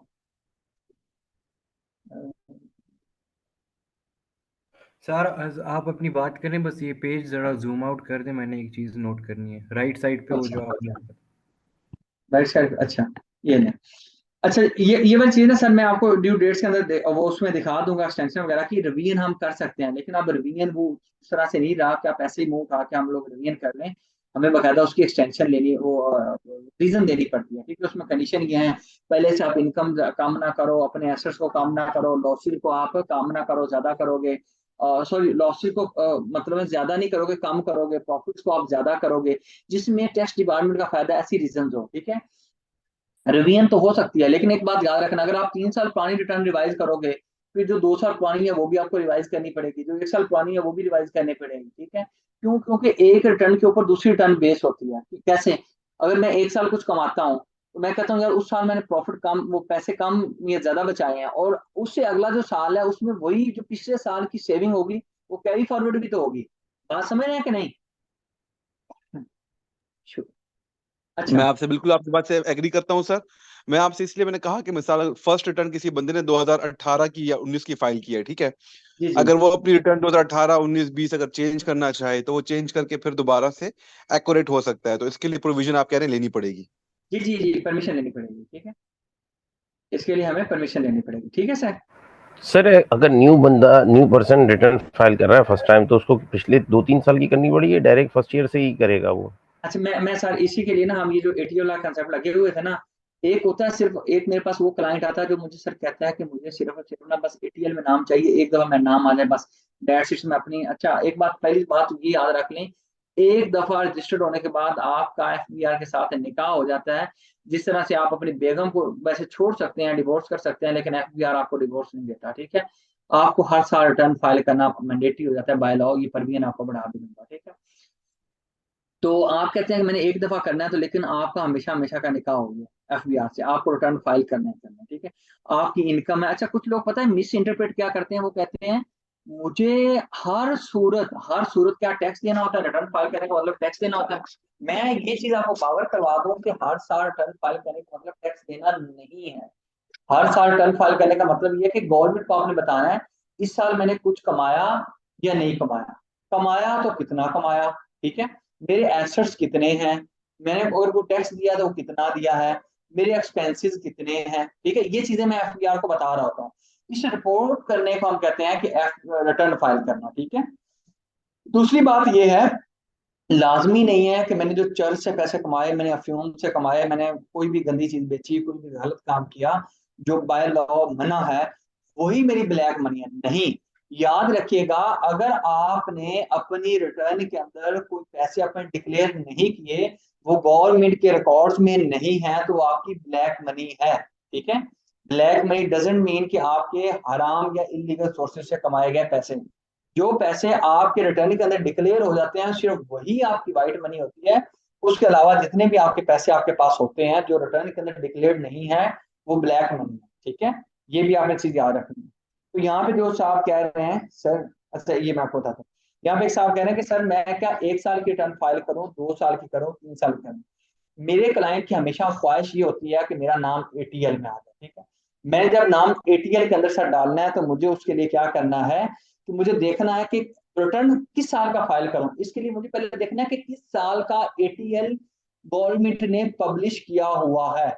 आप जब भी देखेंगे किसी बंदे की फर्स्ट टाइम रिटर्न फाइल होगी तो उस बंदे का हम रिटर्न उस साल का करेंगे जिस साल का एटीएल पब्लिश हुआ हुआ होगा। बात समझ आ रही है आपको? किस साल का एटीएल पब्लिश हुआ हुआ होगा हम डेट लिखेंगे। मिसाल के तौर पे अगर आज मेरे पास कोई क्लाइंट आया तो मैं कहूंगा अच्छा 1 मार्च 2023 है, गुजर चुकी है, इसका मतलब है कि 2022 का एटीएल है, तो मैं उसकी आंखें बंद करके 2022 की सिर्फ रिटर्न फाइल कर दूं और 2022 का वो सरचार्ज पे कर दूं तो मेरा नाम एटीएल में आ जाएगा और बंदा फौरी से पहले एक्टिव हो जाएगा 1-1.5 घंटे के अंदर अंदर। ठीक है, लेकिन अगर उस बंदे को मैं चाहता हूं कि यार वो बंदा मेरा अजीज है, मेरा जानने वाला है, मैंने उसके साथ लॉन्ग स्टैंडिंग में चलना है, तो मैं उसको कहूंगा सर देखिए आपका सिर्फ मैं 2022 का रिटर्न फाइल नहीं करूंगा आज, क्योंकि बाय लॉ आपकी ड्यूटी होगी है 2023 का रिटर्न फाइल करना। क्यों? क्योंकि 23 के लिए जो ड्यू डेट है वो सर वैसे 30 सितंबर थी लेकिन अभी एक्सटेंशन चल रही है तो हम 23 में भी फाइल कर दें तो कहेगा मुझे फायदा क्या होगा। मैं कहूंगा सर जब आपका 1 मार्च 2024 के ऊपर नया एटीएल आएगा 2023 का तो आप फिर भी एक्टिव रहेंगे। वो कहेगा कब तक मैं एक्टिव रहूंगा? मैं कहूंगा सर आप 1 मार्च 2025 तक एक्टिव रहेंगे। वो कहेगा ऐसा कैसे? मैं कहूंगा अभी क्योंकि 2022 की बेस पे आप एक्टिव हो जाएंगे, फिर जब मैं 2023 की रिटर्न फाइल करूंगा तो अगले साल एटीएल आएगा जो उससे अगले साल तक के लिए चलेगा। बताइएगा बात समझ रहे हैं या बस ऐसे ऊपर ऊपर से गुजारी जा रहे हैं? सर इसका मतलब तो ये हुआ कि आपके पास अगर क्लाइंट आता है तो आप जो ईयर आपका चल रहा है कोशिश करें कि जो सबसे आपका करीब साल है उसमें उसके एटीएल में नाम उसका ऐड करें ताकि वो 24 या 25 जैसे बता रहे हैं उसमें भी वो कंटिन्यू रहे। अगर हम 21 में करेंगे तो वो तो 23 में खत्म हो गया। नहीं नहीं सर मैं एक और चीज बता दूंगा, मैं एक और चीज बता दूं। अगर वो बंदा आए मेरे पास 15 अप्रैल को है, 15 अप्रैल 2023 को, तो मैं कौन सा रिटर्न फाइल करूंगा पहले तो आप ये बताएं उस बंदे को एक्टिव करने के लिए। सर आपसे ही हूँ, आप जो अभी बात कर रहे थे। हाँ 15 अप्रैल 2023 की बात कर रहे हैं। अगर 15 अप्रैल 2023 की है तो वो अभी तक 2022 का जो है ना वो मार्च का, तो मैं उसको 2022 में जो है ना वो ऐड ऑन करूंगा। शाबाश, 2022 का उसका रिटर्न फाइल किया जाएगा। ठीक है, अब उसका 2023 का मैं रिटर्न फाइल नहीं कर सकता। क्यों? बाय लॉ क्योंकि अभी उसकी विद ड्यू डेट आई नहीं है। मैं मिसाल देता हूँ आपको, यार मैं अपनी बिजली का बिल पे करना है, अभी अक्टूबर से आ रहा है, अक्टूबर का पे कर देता हूँ, नवंबर का पे कर देता हूँ। नवंबर का बिजली का बिल पे कर सकते हैं आज की डेट में खड़े होकर अक्टूबर में? नहीं सर। क्यों? इसकी तो वीडियो डेट ही नहीं है। सर इसी एग्जांपल में अब 21 का कर सकते हैं फाइल अगर फाइन दे दें या नहीं, वो अब नहीं नहीं चली नहीं, गई है। फाइन आपने ऐसा सुनो सुनो सुनो सुनो, फाइन सिर्फ 1 साल का देना होता है। जिस साल का एटीएल चल रहा होता है ना उस साल का हम फाइन देते हैं तो हमारा नाम एटीएल में आ जाता है। ठीक है, अगर उससे पिछला रिटर्न भी फाइल करना हो तो हम कर सकते हैं, उससे पिछला रिटर्न भी फाइल करना हो तो कर सकते हैं, उससे अगला रिटर्न। इसलिए मैंने आपको कहा 15 अप्रैल की मिसाल मैंने क्यों दी, क्योंकि 2023 का रिटर्न तो जून के बाद ड्यू होगा। मेरा रिटर्न एक ड्यू ही नहीं हुआ तो मैं कैसे सबमिट कर दूं? सर लिमिट क्या है, कितना पीछे जा सकते हैं? सर लिमिट आपकी मर्जी है, लॉ में कोई और ऐसी फाइन एक ही दफा देना है सर? फाइन बस 1 साल का, जिस साल का एटीएल है उस साल का फाइन। जब नाम आपका एटीएल में आ गया तो आप एक्टिव हो जाएंगे। अगर आप एटीएल का फाइन नहीं देते कोई मसला नहीं है, आपका नाम एटीएल में नहीं आएगा। मिसाल के तौर पे अगर मैं आज एक क्लाइंट को रजिस्टर्ड करूँ ना, मेरे पास ऐसी भी एक वो खतून आई, उन्होंने कहा सर मुझे एटीएल वो एटीएल का शौक नहीं है, मुझे बस रिटर्न फाइल करने का शौक है। मैंने कहा मोहतरमा आप 22 की भी फाइल कर दो, 23 की भी कर दो, 23 का जब वो 1 मार्च 2024 आएगा ना वहां पे एटीएल पब्लिश होगा, आपका नाम ऑटो में एटीएल में होगा क्योंकि आप ड्यू डेट के अंदर रिटर्न फाइल कर रहे हैं। जी सर जी बताइए। सर एक क्वेश्चन था रिगार्डिंग टू कंपनीज, पूछ सकता हूँ अभी? जी जी नहीं यार वो उधर ना जाओ, उधर ना जाओ, उधर ना जाओ।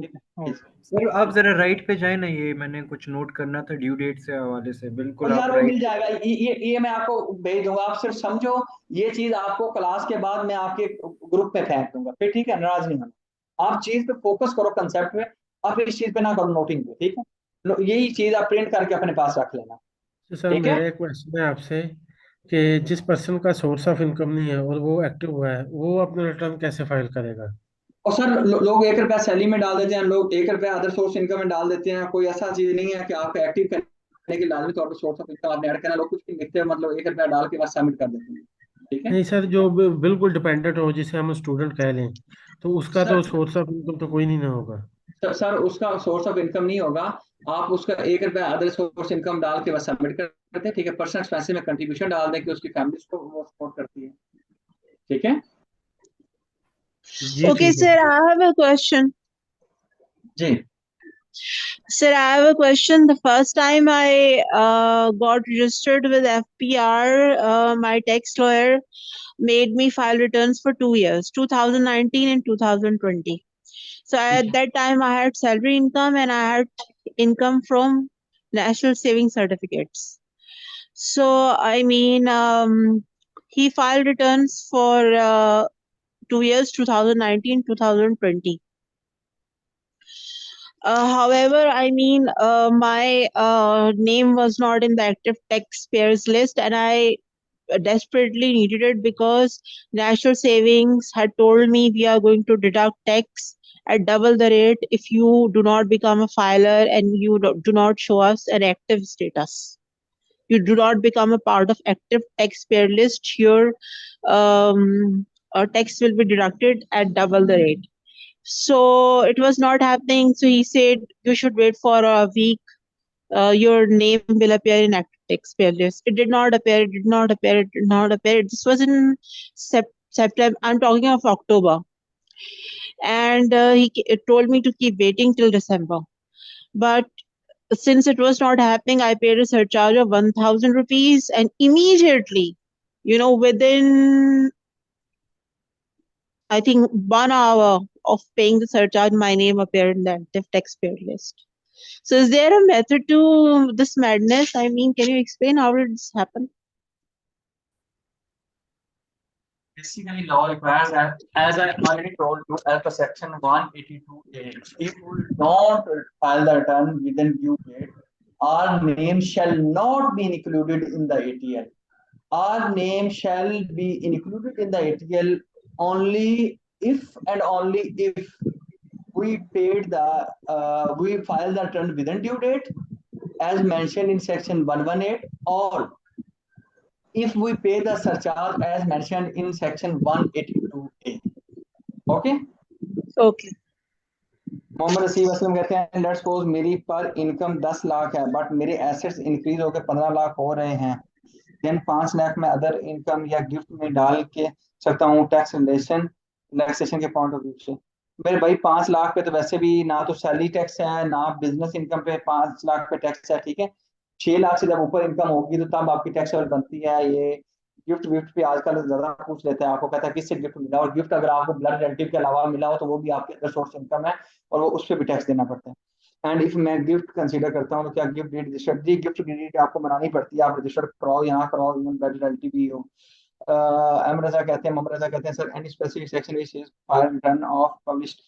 मेरे प्यारे दोस्त, एक तो आप लोग क्लास एक्टिवली लेते नहीं है। अभी मैंने आपको बोला एटीएल के लिए सेक्शन 181A और उसका रूल जो 81B था, मैंने कहा था इसमें एटीएल की सारी बातें लिखी हुई हैं क्लास के स्टार्ट में, लेकिन अनफॉर्चुनेटली या तो आपने क्लास लेट ज्वाइन किया या आपने फोकस से सुना नहीं, ठीक है। तो आप इसको रिविजिट कीजिएगा, ठीक है। आगे समसिंग साहब कहते हैं, and that all money for previous year will be counted as white after paying. नहीं, पेनल्टी पे करने का मतलब ये नहीं है सर कि आपका नाम वाइट आपके पैसे हो जाएंगे। पेनल्टी पे करने का मतलब ये है कि आप एक्टिव हो जाएंगे टैक्स पे लिस्ट में, वरना वैसे भी आपकी मनी जो आपने एफबीआर के रिकॉर्ड में डिक्लेयर कर दी वो आपकी वाइट मनी होगी, लेकिन आपकी इवन के रिटर्न फाइल करने के बाद भी एफबीआर में आप फाइलर के तौर पे शो नहीं हो रहे। आप बैंक गए, आपने कहा देखो, बड़ी बदमाशी से कहा देखो मैंने अपना रिटर्न फाइल किया हुआ है। उसने कहा अच्छा 1 मिनट रुको, उसने चेक किया, उसने कहा भाई आप फाइलर नहीं हो, जाओ अपना मुंह धो के आओ। आपने कहा यार ये क्या बात हुई, मेरा नाम क्यों नहीं आया। आपने जाकर अपने कंसल्टेंट से बात की, उसने कहा सर आपको नाम एटीएल में डलवाने के लिए within due date return file करनी थी, आज आप 2022 की रिटर्न तो फाइल कर रहे हो, आपका नाम जो है वो एक्टिव टैक्स पे लिस्ट में नहीं है। आपने कहा वजह, उसने कहा भाई आपने ड्यू डेट पे रिटर्न फाइल नहीं की। आपने कहा अगर मैंने डलवाना हो, उसने कहा फिर ऐसा कर, मैं मिसाल देता हूँ, सिग्नल आप नहीं तोड़ते आपको जुर्माना नहीं होता, और आप सिग्नल तोड़ देते हैं जुर्माना वो माफ हो जाता है। इसका मतलब ये नहीं है कि वो आपकी गलती माफ होगी, समझो कि आपका पेनलाइज किया गया, ठीक है। आपको थोड़ा सा फील करवाने की कोशिश की गई कि ये आइंदा हरकत आप नहीं करनी, ठीक है। अहमद अली कहते हैं सर इस ग्रुप के अलावा कोई और भी ग्रुप है क्लास का? नहीं, अभी ग्रुप आज एक नया बन जाएगा जो एक अलग ग्रुप बनेगा, उसमें सारे पेड स्टूडेंट होंगे, इसमें कुछ लोग अभी मैनेजमेंट को पता है कि कौन पेड अनपेड है, मेरा काम नहीं है, ये इंतजामिया का सर काम है, ठीक है। अच्छा, राशिद असद कहते हैं सर हम इतना पिछाई को पीछे क्यों जाएं, हम जो एटीएल पब्लिश हो गया है बस उसका ही रिटर्न फाइल करें। राशिद यही तो बातें हैं, यही तो बातें हैं, आप यहाँ पे सीखने हैं। मेरे पास ऐसा भी एक क्लाइंट आया, उसने कहा सर मेरे पास 10 करोड़ रुपए है, ठीक है, बात कर रहा हूँ, अगेन क्लासें रिकॉर्ड होती हैं। उसने कहा सर लेकिन कुछ ऐसी स्कीम लगाएं कि मुझे नोटिस भी ना आए, ठीक है, ये क्योंकि फेसबुक पे भी लाइव है तो मैं इस पर भी नहीं बताऊंगा, तो मेरा जो है ना वो नोटिस भी कोई ना आए, टैक्स भी ना देना पड़े, ठीक है, और बकायदा लीगल तरीका हो, मैं बच भी जाऊं। तो मैंने कहा यार अच्छा स्ट्रेटजी है, कर लेंगे, तो मैंने किया भी और अल्हम्दुलिल्लाह परफेक्ट किया, ठीक है। अच्छा, एमी को पसंद आ गया जी, एमी भाई कहते हैं कि जी नाइस। अच्छा जी सर, यहाँ तक कोई क्वेश्चन है या आगे बढ़ूं? अस्सलाम वालेकुम सर। वालेकुम सलाम। सर मेरा क्वेश्चन ये था आपसे कि आपने अपना कभी टैक्स फाइल किया? अब मैं सर 2019 से अल्हम्दुलिल्लाह, मेरी 1995 की बर्थ है, ठीक है, और 2019 से अल्हम्दुलिल्लाह मैं बकायदा फाइलर हूँ, ठीक है। तो सही सही।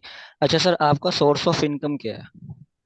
ये यहाँ पे एक कॉन्फिडेंशियल क्वेश्चन है, उसके अलावा कुछ पूछें। नहीं, मैं असला इस तरह से नहीं पूछ रहा, आप मुझे इस तरह से बता दें कि मेरे पास लाइक ए प्रॉपर्टी है या सर्विसेज बिजनेस है या कोई भी बिजनेस है या इनकम बेस पे आप अपना टैक्स फाइल करते हैं, आप किस तरह से करते हैं? सर अल्लाह का बहुत आसान है, अल्लाह का बहुत दिया हुआ है, इंसान ना शुक्र है, कभी इंसान खुश नहीं हो सकता, अल्लाह का बहुत आसान है। Okay, sir, one more thing, you mentioned capital gain here. So could you briefly explain us the concept of capital gain? What is capital gain? We shall discuss capital gain later on after salary, property and business income. अस्सलाम वालेकुम sir. वालेकुम जी sir. Sir जो date extend होती है जैसे FBR करता है, ये 31 Oh, अक्टूबर हुई थी, why? अभी भी शायद वो एक्सटेंड कर दें, जी जी। तो इसका एटीएल पे क्या इफेक्ट होता है?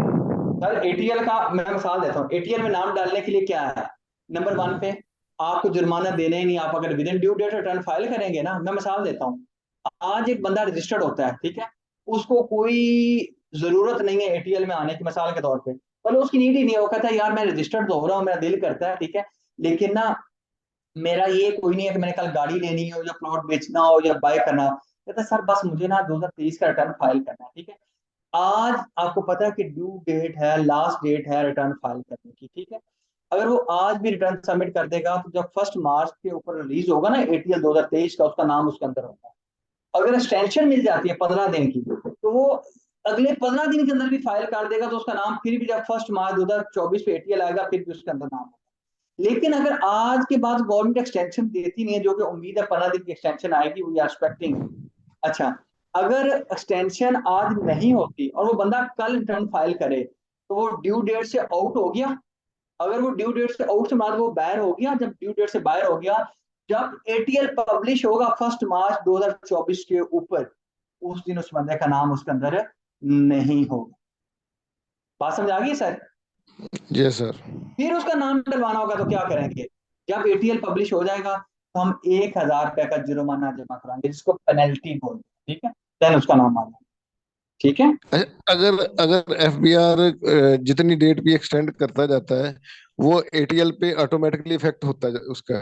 वो समझे कि बाय लॉ कानून के अंदर जो सेक्शन 118 में लिखी हुई ना ड्यू डेट, वो उस साल के लिए ड्यू डेट ही चेंज हो जाती है, ड्यू डेट का सेक्शन उस वक्त मतरूक या बेमैनी हो जाता है, ठीक है। जो एक्सटेंशन के बाद गवर्नमेंट एफबीआर डेट देता है ना, असल वही डेट काउंट होती है, ठीक है सर? ठीक है सर। संजीव भाई कहते हैं सर आपने बताया कि अगर वो फॉर एग्जांपल एक दिन भी आफ्टर ड्यू डेट फाइल कर देता है, वो फाइल कर देता है लेकिन वो एटीएल में शामिल नहीं होगा 1 मार्च को, तो एटीएल में शामिल होने के लिए कोई फॉर्म है या कोई चालान है सिंपल? सर मैंने अभी तो बोल बोल के वो सारी रात ये सुनाई, सुबह पूछा ये बंदा से बुरी, ठीक है, अभी तो सर अर्जी कर रहा हूँ 1000 रुपए की पेनल्टी होगी सर। और सर 1000 की पेनल्टी का चालान, मतलब वो प्रोसीजर पूछ रहा हूँ मैं, वो तो मुझे समझ आ गई 1000 की तो पेनल्टी सर है। वो चलान बनाएंगे ना सर, आप मुझे टाइम दीजिए ना, तो जब मैं रिटर्न फाइल करके आपके सामने आपके साथ अपने भाई के साथ चलान बनाऊंगा, ठीक है, दोनों भाई मिलके बनाएंगे, ये इसीलिए तो आप आए हो मेरे पास, ठीक है। डन हो गया sir, done.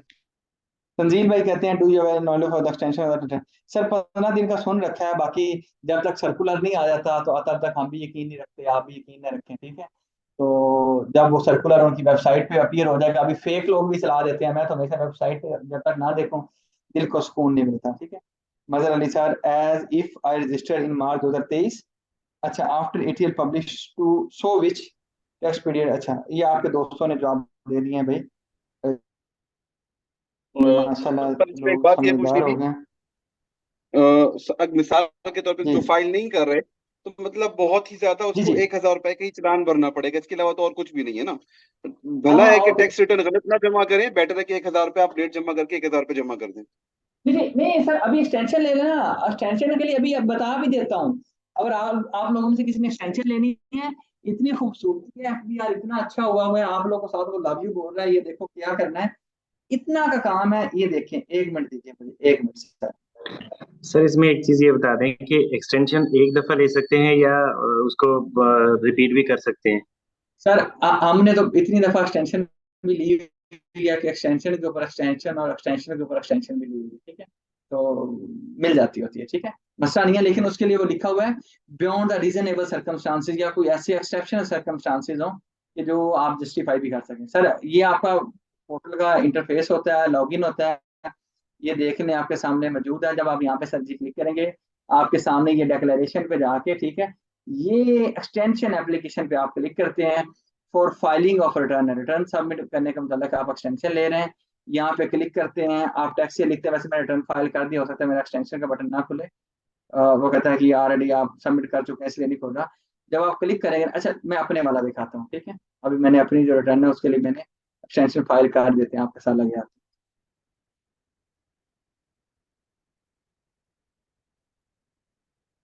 Sir extension file करने के लिए यहाँ पे गए, एक्सटेंशन एप्लीकेशन पे गए और फाइलिंग ऑफ रिटर्न पे गए, यहाँ पे किस ईयर की, मैं टैक्स ईयर 2023 की रिटर्न फाइल नहीं की, तो मैं ये लिखता हूँ, ये मैं एहतियातन कर रहा हूँ ताकि ये ना मेरा नाम एटीएल के अंदर ना आए, मैं अगर लेट फाइल करूँ, ये देखो कितनी खूबसूरती से कह रहा है, प्यारे कमिश्नर मैं बहुत मजबूर हूँ और नहीं कर सकता टाइम पे रिटर्न फाइल, ठीक है, जो लॉ के अंदर लिखी हुई एक्सटेंशन है वो दो, ठीक है, ये लो, ठीक है, आपके सामने मैंने अपनी एक्सटेंशन फाइल कर दी, ये लो आंखें बंद करके, ठीक है, हो जा भाई। सर ये मेरी एक्सटेंशन फाइल होगी, ठीक है, ये लव लेटर यहाँ पे आउटबॉक्स में चला जाएगा, ठीक है, ये देखो सेक्शन 119(1) इसके अंदर पावर दें कमिश्नर के पास कि उससे हम एक्सटेंशन ले सकते हैं, ठीक है, ये इतना सा प्रोसीजर है, हम वैसे खुद भी बना लेते हैं, हमने बनाई होती लंबी चौड़ी, लेकिन ये खाना पूरी है, ठीक है, अभी उसके पास पहुंच गई, अभी रिटर्न एक्सटेंड हो ना हो, ठीक है, मुझे एक्सटेंशन मिल जाएगी, ठीक है। अच्छा फिर आगे एक और साहब कहते हैं, अच्छा चालान ही दिखा दें, जी मैं दिखा देता हूँ, पेमेंट उसे ऑनर भेजता है डायरेक्टली, पेमेंट उसे ऑनर भेजता है, चालान पता नहीं क्या, बैंक में शो भी जो वेंडर पेमेंट, अच्छा जी एड अस्सलाम वन वालेकुम sir. How many max days commission grant, 15 दिन कानून में लिखा हुआ है, ठीक है सर। जी सर जी। जी मोहम्मद आसिफ हूँ सर।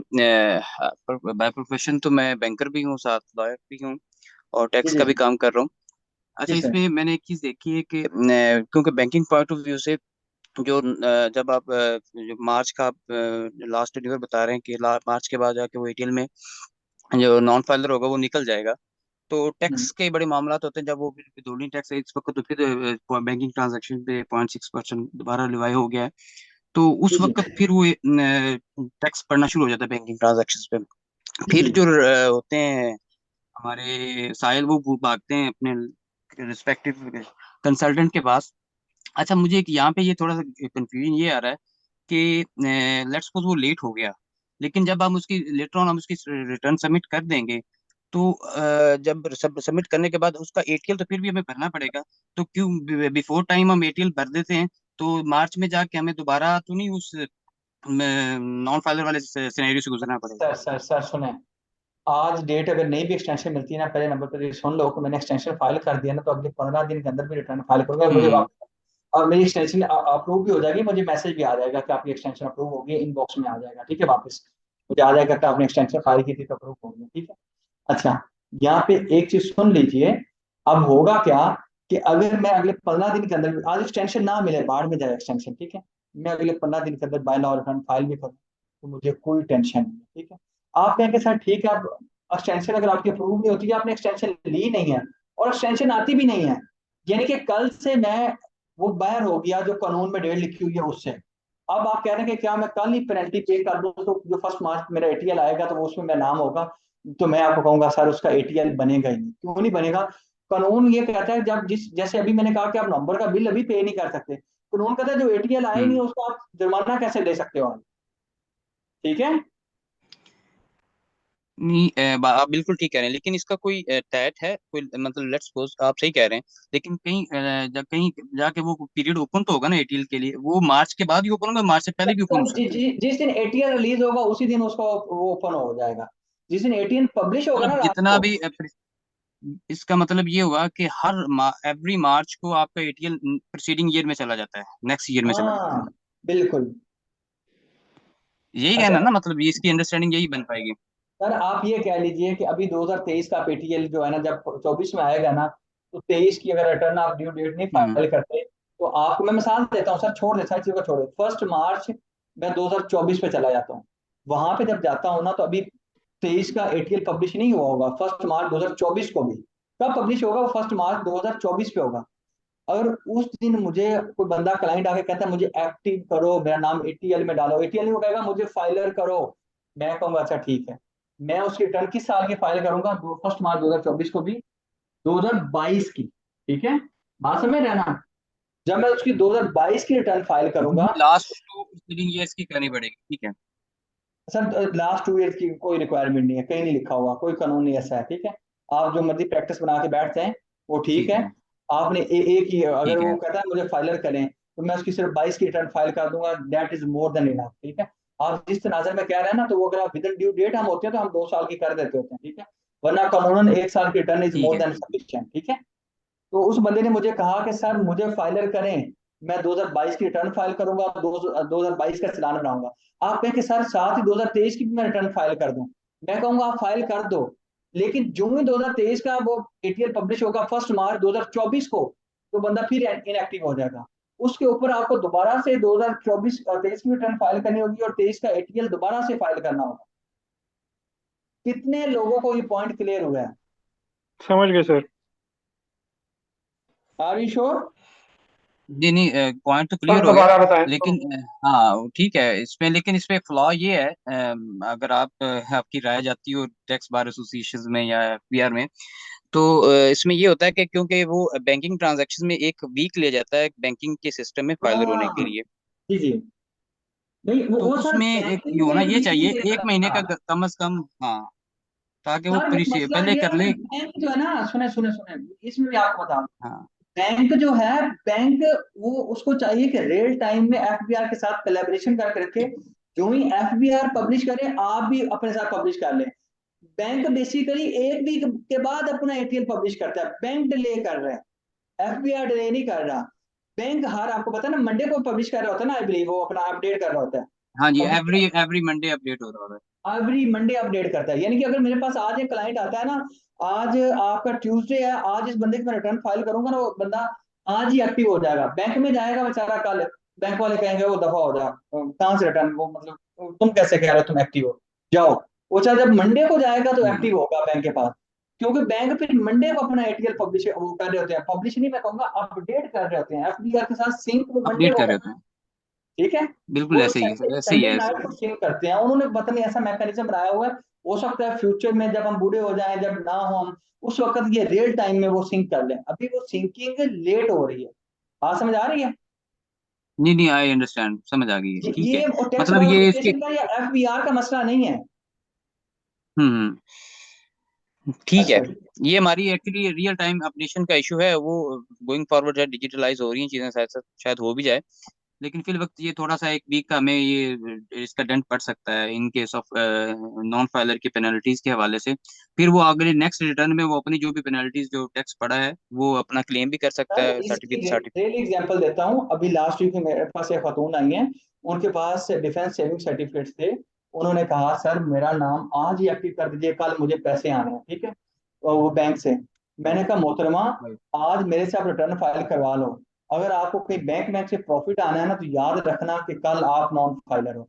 उसने कहा सर वो तो एक दिन में नहीं हो जाता, मैंने कहा नहीं, एफबीआर के रिकॉर्ड में एक दिन में हो जाएगा, लेकिन बैंक आपको मंडे को करेगा। तो उन्होंने कहा सर फिर फायदा। मैंने कहा आप ऐसा कीजिए, अपने मैनेजर को कह के अगले मंडे ट्यूसडे तक उनसे टाइम ले लीजिए कि मैं वो अभी फंड्स लेना ही नहीं चाह रही, अमाउंट पार्क ही नहीं करवाना, वो निकलवाना ही नहीं चाह रही। जिस दिन बैंक हाँ आपको सही है। पेमेंट करेगा वो अगले वीक में पेमेंट पकड़ो, ताकि अगले मंडे तक आपका नाम एक्टिव टैक्स पे लिस्ट में आ जाए। मैं आज ही आपका काम कर देता हूँ, लेकिन आप एटीएल बैंक के कागजात में मंडे को बनोगे। मंडे को अपडेट हो, बिल्कुल ऐसे ही सही कह रहे हैं, ठीक है। ऐसे ही होता है। राइट। एमएस साहब कहते हैं सर मार्च 2024 तक एटीएल के लिए टैक्स रिटर्न 2023 की जमा करवानी है। सर मैं तो एटीएल पे समझा समझा के मैं तो बड़ा वो आधे बाल में सफेद हो गए, पता नहीं आप क्या सही रहे, लेकिन इस पे थोड़ा सा फोकस करें कि 1 मार्च पे 23 का आना है। अगर 1 मार्च, मैंने 28 वाली एग्जांपल पता है क्यों दी थी, 28 फेब वाली, ये रियल एसेंस में एक बंदा बेचारा उसने उसको किया, वो जब उधर गया तो इनएक्टिव हुआ होता। तो अब बस आप याद रखें यार नीड क्या है, क्लाइंट को 1 महीने के लिए एक्टिव करना है। अगर आप 1 जनवरी पे करेंगे ना 24 पे 2022 का रिटर्न फाइल करके, तो 1 मार्च 2000 आपका जो 24 होगा वो फिर वहां पे इनएक्टिव हो जाएगा, फिर क्लाइंट भागा भागा आएगा। आपका काम है क्लाइंट को एजुकेट करना, आपका काम है क्लाइंट को गाइड करना कि सर इस साल का रिटर्न फाइल करेंगे आप, और साथ में इस साल का करते हैं तो या इस डेट तक आप एक्टिव होंगे, इसके साथ ये वाला आप रिटर्न फाइल कर देंगे तो आप उस टाइम तक एक्टिव हो जाएंगे। यानी कि इस उस किस जो भी करना है वो आप क्लाइंट को खुद गाइड करेंगे। मेरा काम है कि आपको थोड़ी से एक समझाना, और आपका काम है उसको क्लाइंट को एलेबोरेट करना। ठीक है सर। सर एक और चीज़ इसी बात से रिलेटेड है कि अगर 22 का अगर मैं फाइल करता हूँ, ठीक है, तो 23 का मैं नहीं करता क्योंकि उसका अभी ड्यू डेट नहीं आई, 1 मार्च 2024 को आएगी। तो 1 मार्च 2024 तक मैं एक्टिव टैक्स पेड लिस्ट में हूँगा। सर अगर आप 22 का आज करेंगे ना तो आप जब तक पेनल्टी नहीं जमा कराएंगे आप नहीं होंगे। ठीक है, ये तो हाँ, बात आप पेनल्टी जमा कराने के बाद जब उसके ठीक बाद हो गया। मैं अपने क्लाइंट का 2023 का भी करूंगा। अगर आज मेरे पास क्लाइंट आता है, क्यों मैं 2023 का भी करूंगा। 30 अक्टूबर में बैठा हूँ ना, 31 अक्टूबर है, 31, हाँ। अगर आज बैठा हूँ सर, मैं जानता हूँ कि मेरे क्लाइंट का अगर 2023 का भी रिटर्न फाइल हो गया तो मुझे पेनल्टी नहीं देनी पड़ेगी, और बाय लॉ मेरे क्लाइंट की ड्यूटी है 2022 का रिटर्न फाइल करने के बाद। मैंने आपको कहा था पक्कियां पक्कियां वो रिपोर्ट आने के आपका निकाह हो गया एफबीआर के साथ। जब आप 22 का रिटर्न फाइल कर रहे हो तो आप 23 का भी आपने करना है। जब आप ड्यू डेट के अंदर बैठे हुए हो तो उस बेचारे का क्यों 1000 रुपया जाया करना चाहते हो पेनल्टी लगा के। आप उसको आज 23 का भी उसको समझा दो, उसको कहो सर 2023 का रिटर्न फाइल कर लो प्लीज। अगर आप नहीं करोगे तो आप फिर 1 मार्च 2024 पे नॉन फाइलर हो जाओगे। ठीक है। उसने कहा तब की तब देखी जाएगी। आपने कहा सर मेरा काम था बताना, आपका काम था समझना या ना समझना। ठीक है, मैं आपको बता चुका हूँ। जी बताइए, समझ आ रही है? मैं बस अकेला ही बोली जा रहा हूँ दीवारों से।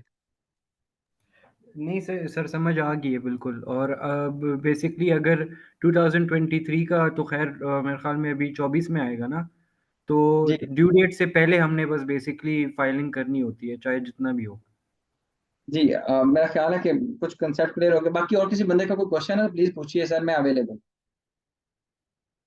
क्वेश्चन पूछिए भाई। ये आप कहे ना मैं इनके बगैर पढ़ लूं, तो भाई ये पिलर्स हैं, इनके बगैर नहीं पढ़ सकते हम लोग। ठीक है सर आपकी क्लास में कितना टाइम रह गया? किसका? आपकी क्लास में कितना टाइम रह गया? सर मैं अवेलेबल हूँ, मेरा कोई टाइम नहीं होता, मैं तो आप लोग के लिए मौजूद हूँ सर, हर सर्विस है। तो सर जब Okay, मेरा आप एक sir, our क्वेश्चन है कि task for the next week, what section should we be going through? Tell us, I mean, give us, I mean, some assignment. Like, I what sections do we have to go through? What definitions we have to go through? I am more than 100% confident that the section I studied or I guided you today, you shall not be reading it.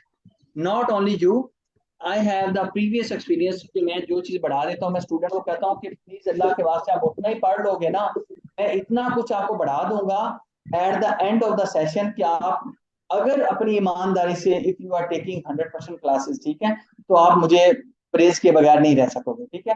हाँ थोड़ा सा ये है कि आपका input मुझे चाहिए। अगर आप कहें कि सिर्फ मैं बढ़ा दूं और आप ना पढ़ें तो सर वो तो इस्लामियात भी मुश्किल है कि सिर्फ अगर उस्ताद क्लास आके बढ़ा के चला जाए, पाकिस्तान स्टडीज भी मुश्किल है। आपके लिए ये जो मैं अभी पीपीटी आपके साथ शेयर करता हूँ, ठीक है, और ये जो आपके साथ स्लाइड शेयर करूंगा, ठीक है, ये जो अभी एक्सेल वाली है, तो you have to read these slides more than enough है, अगर यही आप कर लें। और I am more than 100% confident कि जब मैं नेक्स्ट टाइम में आपसे पूछूंगा, यहाँ पे बताएं फलां साहब बताएं कौन सी रिटर्न फाइल होगी, और यकीन कीजिएगा कि आधे लोग फिर भी गलत जवाब देंगे। क्यों? Because you guys don't have the time, you all are professionals, और आप ही सोचते हैं कि मैंने क्लास ले ली that is enough. Sir this is not enough, आपको खुद भी पढ़ना होगा, ठीक है। मेरे साथ आप पढ़ेंगे, मैं साथ थोड़ा सा रास्ता दिखाऊंगा, इंशाल्लाह you guys shall be learning allot, ठीक है। मैं आपको जिस तरह से भी तो होल्डिंग्स और बाकी सारी चीजें मैं सादा सादा, मुझे वो पेचीदगा करके समझाना नहीं आता, कोशिश तो मैं सादा करता हूँ। जो अभी आपने कहा यार ये समझ नहीं आई, मैंने कहा छोड़ दो इस चीज को। क्यों? क्योंकि मुझे पता है कि मैं एक और अंदाज से नेक्स्ट क्लास में समझा दूंगा, ठीक है। तो जो चीजें आपको आ रही हैं सर, जो चीजें समझा रहा हूँ, जैसे मैंने आपको कहा चैप्टर 9 पढ़ लीजिए, वो चैप्टर 9 वो आप वही सेक्शन पढ़ लें, मोर देन इनफ है। उसके साथ रूल मैंने कहा 79 से लेकर 83 तक पढ़ लीजिए, वो पढ़ लें, मोर देन इनफ है। इस क्लास को रिवाइज कर लीजिए, यकीन करें कि मैं जो आपका सेक्शंस के सारे इंपॉर्टेंट एरियाज हैं, पूरा इनकम टैक्स ऑर्डिनेंस आपको लगेगा मैंने बढ़ा दिया, ठीक है। लेकिन उसके पढ़ने के लिए जरूरी क्या है कि आप लोग भी पढ़ेंगे, वरना ये होगा कि मैं ही पढ़ रहा हूँ, ठीक है, और आप लोगों को बस यही होगा, खाना पूरी होगी। सर आप वो कंपनी का जो है उसका आप ड्यू डेट दोबारा रिविजिट करेंगे? मैं करूंगा, मुझे पता है कि वो आप लोगों को समझ नहीं आई, मैं रिविजिट करूँ, इसलिए मैंने उसको रोक दिया, मैं करूंगा उसको एग्जांपल्स के मेरा साथ एक करूंगा। क्वेश्चन है आपसे सर। ओके जी जी तो सर सपोज मेरा एक बिजनेस है, वो मैंने 2 4 या 5 साल पहले उसको रजिस्टर किया था एफबीआर पे। जी अब जी वो मैंने बिजनेस बंद कर दिया था, ठीक है, मैंने कोई भी उसका टैक्स रिटर्न नहीं फाइल किया। ठीक है। तो अब वो डिलीट कैसे हो सकता है, और उसका जो नोटिस हैं उनको कैसे किया जा सकता है सर? सर एक तो बात सुन लें, आप नोटिस को डिसरिगार्ड ना कीजिएगा, उनकी बेइज्जती ना कीजिएगा, उनको इग्नोर ना कीजिएगा। बाय लॉ अगर आप नोटिस को इग्नोर करेंगे तो एज पर सेक्शन 121 एफबीआर के पास पावर्स हैं बेस्ट जजमेंट असेसमेंट की। उसका मतलब क्या होता है कि कमिश्नर साहब कहेंगे कि मेरे अंदाजे के मुताबिक, बेहतरीन अंदाजे के मुताबिक इस बंदे की इनकम या इस बंदे का रिटर्न ये बनता है, और वो आपका रिटर्न खुद बनाएगा, और ऐसा बनाएगा कि आपकी चीखें भी निकलेंगी, ठीक है। क्यों निकलेंगी? क्योंकि वो आपका टैक्स लाजमी तौर पर पे करेगा, ठीक है। इन द मेन वाइल, ठीक है, आपकी ड्यूटी क्या है कि आप उस नोटिस का रिस्पॉन्ड कीजिए, ठीक है, उस पर बताइए कि यार ये मेरा रिटर्न था, वो आपको आया होगा सेक्शन 114(4) का नोटिस कि आपने रिटर्न फाइल नहीं किया। सेक्शन 114(4) को जब पढ़ेंगे, वो 114(4) का नोटिस किसी बंदे को इश्यू हो सकता है जिसके लिए या कमिश्नर को लगता है कि इस बंदे का रिटर्न फाइल होना चाहिए, वो रजिस्टर्ड होने के बाद तो बंदा रिटर्न फाइल ना करे, उस बंदे को नोटिस जारी किया जाता है 114(4) का। या फिर जो बंदा कहीं इंटरनेशनल ट्रैवल करे, एफबीआई के साथ रजिस्टर्ड भी नहीं है, या कोई और कोई बहुत हैवी परचेजिंग करे, या कोई प्रॉपर्टी वगैरह बाय कर ले, तो एफबीआर के पास रिकॉर्ड पहुंच जाता है कि बंदा ऐसा कर रहा है, ठीक है। क्योंकि जब कोई आप प्रॉपर्टी बाय करेंगे तो आपका टैक्स जमा होगा, आप इंटरनेशनल ट्रैवल करेंगे फिर भी उनको पता चल जाएगा, ठीक है। तो वो फिर कहेगा कि यार आपका मेरे अंदाजे के मुताबिक रिटर्न फाइल होना चाहिए, और आपको 114(4) का नोटिस करेगा, ठीक है, आपने उसका रिप्लाई करना है, ठीक है। और आप दूसरी जो बात कर रहे हैं कि डिलीट कैसे करना है, डिलीट में माई प्रोफाइल में जाके, कल भी मैंने आपको समझाने की कोशिश की थी, शायद आपने कल का क्लास या तो ली नहीं है, अगर ली है तो फोकस नहीं किया, कुछ ना कुछ तो खामी है, सर कमी क्लास अटेंड की थी, सम टाइम जो डिस्ट्रैक्शन होती है उससे अपना सर आप उसको नेट रिविजिट चला भी कर जाता है। सकते हैं, रिकॉर्डिंग भी आपकी अवेलेबल है, ठीक है। उसको आप रिविजिट कीजिएगा, उसके अंदर हमने कहा था यहाँ पे ये डिलीट का बटन है, एक बटन दबाएंगे, वो क्लोजिंग डेट मांगता है, वो लिखेंगे, आपकी प्रोफाइल से बिजनेस आउट हो जाएगा, ठीक है। अच्छा, आगे तंजील भाई कहते हैं सर आपने एक एग्जांपल दी थी कि 22 लाख की गाड़ी है जो आपने रिटर्न में कैश अच्छा फ्लो सर, एक करवाई और क्वेश्चन है, अगर आप है। एक मिनट डिस्टर्ब ना हो तो। रिटर्न में जो कैश शो करवाई, प्रॉपर्टी के अगर ये ऊपर, कमर्शियल प्रॉपर्टी के ऊपर गेन टैक्स होता है, उससे बचने के लिए क्या करना चाहिए? सपोज उसको सेल सर वो करना हो बात है, या ये वो आज के परचेज टॉपिक से करना हो, कंसर्न नहीं है सर, जो सॉरी सेलर होता है जाहिर है उसको ही होता सर, है ना गेन वो टैक्स, उसी पे कैपिटल गेन लगेगा। में पढ़ेंगे, कैपिटल गेन में पढ़ेंगे, ठीक है। टाइम मुझे दीजिए, और कैपिटल गेन का एक ऐसा सर टॉपिक है मेरी जो आवाज़ आ रही है आप? मैं म्यूट ही कर सकता हूँ। मैं कह रहा हूँ कि वो कैपिटल गेन के टॉपिक में पढ़ेंगे। कैपिटल गेन एक टेक्निकल टॉपिक है, और उसमें बचने के लिए यही हो सकता है कि आप टाइम पीरियड अपना बढ़ा लीजिए, ठीक है, और लेकिन इसको रहने दीजिए, बाद में पढ़ेंगे, ठीक है। आगे से तंदीप भाई कहते हैं सर आपने एग्जांपल दी 22 लाख की गाड़ी की जो आपने रिटर्न में कैश फ्लो कराई, और ये रिटर्न ऑडिट में ओपन हुई तो वो कैसे जस्टिफाई करेगा? भाईजान उसका मैंने ओपनिंग बैलेंस डाल दिया, ठीक, ओपनिंग बैलेंस में डाल दिया कि अगर 2023 का किसी का आप रिटर्न फाइल करते हो, 22 का रिटर्न फाइल करते हो, अगर मेरी मिसाल ले लें, मैंने आज तक रिटर्न ही फाइल ना किया हो, क्या मैं 2023 के अलावा क्या मैंने 2022 में पैसे नहीं कमाए, 21 में पैसे नहीं कमाए, 20 में पैसे नहीं कमाए, 19 में पैसे नहीं कमाए, 18 में पैसे नहीं कमाए? हाँ, वो एक अलग बेवकूफी है कि मैंने आज तक गवर्नमेंट को रिपोर्ट ही ना की हूँ। वो मेरी ब्लैक मनी है, जब तक मैं रिटर्न के अंदर शो नहीं करता वो मेरी ब्लैक मनी रहेगी, व्हाइट मनी में कन्वर्ट नहीं होगी। जब मैं उसको रिटर्न के अंदर शो करूंगा, मैं जब शो कर देता हूँ तो वो ब्लैक मनी कन्वर्ट हो जाती है इनटू व्हाइट मनी, ठीक है। तो मैं अब 2023 के रिटर्न में वो सारे पैसे शो नहीं करूंगा, मैं कहूंगा जो 2023 में मेरी कोई इनकम आई है वो तो ठीक है, बाकी पैसे मैं अपने ओपनिंग बैलेंस में डालूंगा। कैसे डालने हैं, ओपनिंग क्लोजिंग आपको समझाऊंगा बकायदा, ठीक है।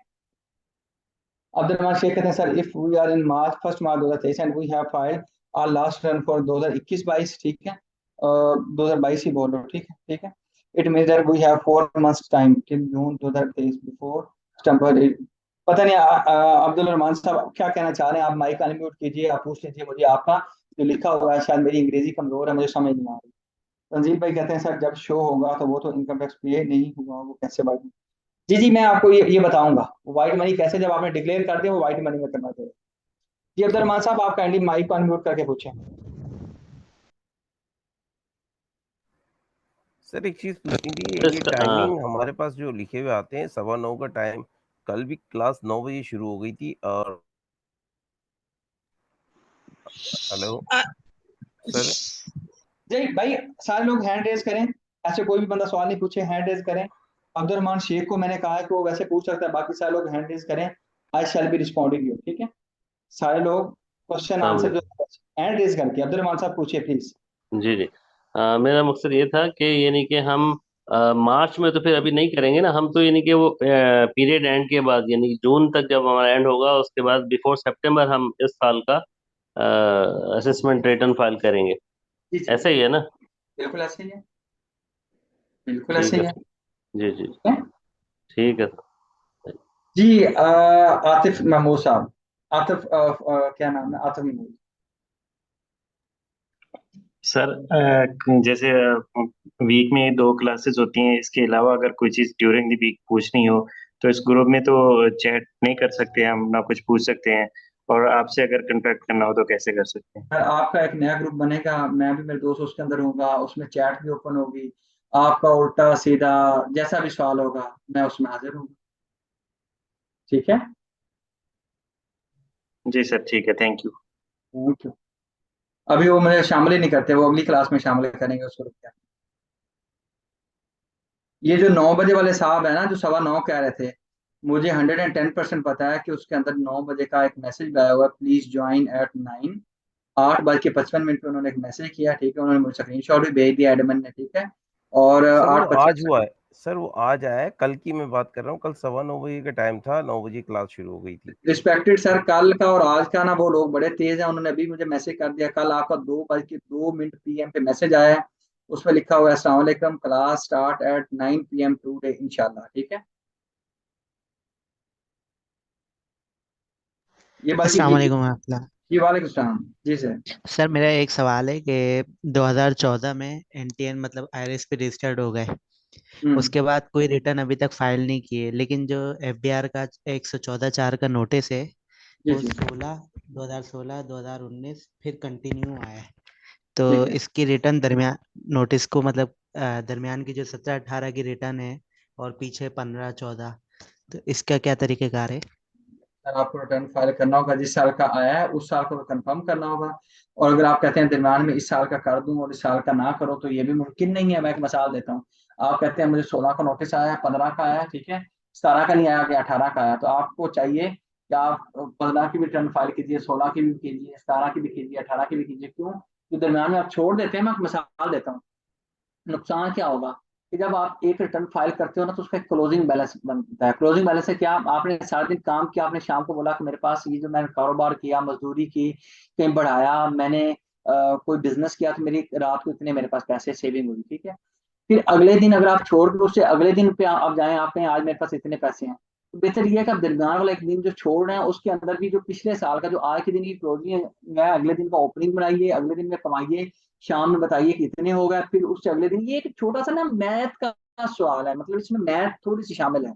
आप कहना कि मैं इसमें मैथ को कहूँ कि इग्नोर करूँ, लेकिन मैथ वो कम्प्लेक्स मैथ नहीं, इसमें कोई वो जो थीटा और कोसाइन और पता नहीं क्या क्या जबरा वो चीजें नहीं है।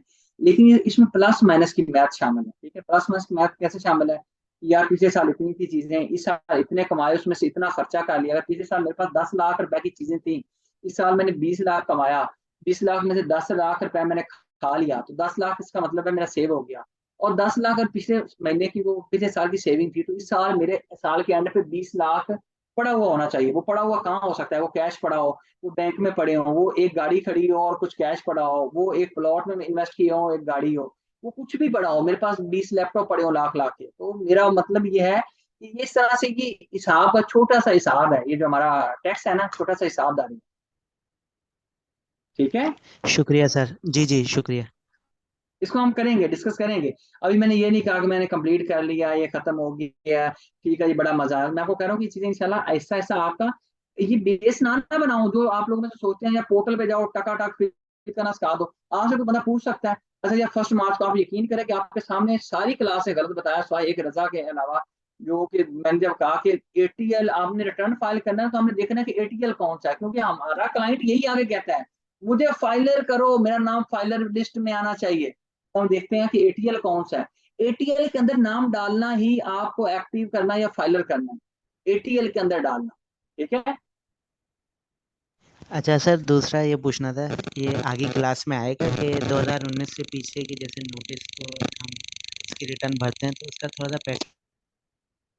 जी जी, उसको हम देखेंगे। अगर आप लोगों के किसी का रियल टाइम सिनेरियो भी होगा, मैं आपको वो भी रिस्पॉन्ड करूंगा, ठीक है। आप बेफिक्र रहिए यार, मेरी ये ड्यूटी है, मैं कोई यहाँ पे कोई घंटे पूरे नहीं करने आया, मैं आपको यहाँ सिखाने के लिए आया हूँ, ठीक है। ये मेरी ड्यूटी है, बहुत आपको शुक्रिया समझ। सर, बहुत शुक्रिया। Thank you. चलें आप लोग, फिर मुझे इजाजत दीजिए, मुझे क्योंकि अभी 2 को रिटर्नें भी बनानी है, कोई 3 को, ठीक है। और उसके अलावा भी खाना है। बहुत शुक्रिया आप लोग का। अगर किसी का क्वेश्चन है, हाँ अफशा रह गया, सॉरी, अफशा फरूकी, अफशा पूछ लीजिए question kindly. Hello, can you hear me, sir? या I can. Sir, this is a real-time situation. I have to do a foreign course. Now, I don't have money enough to do it.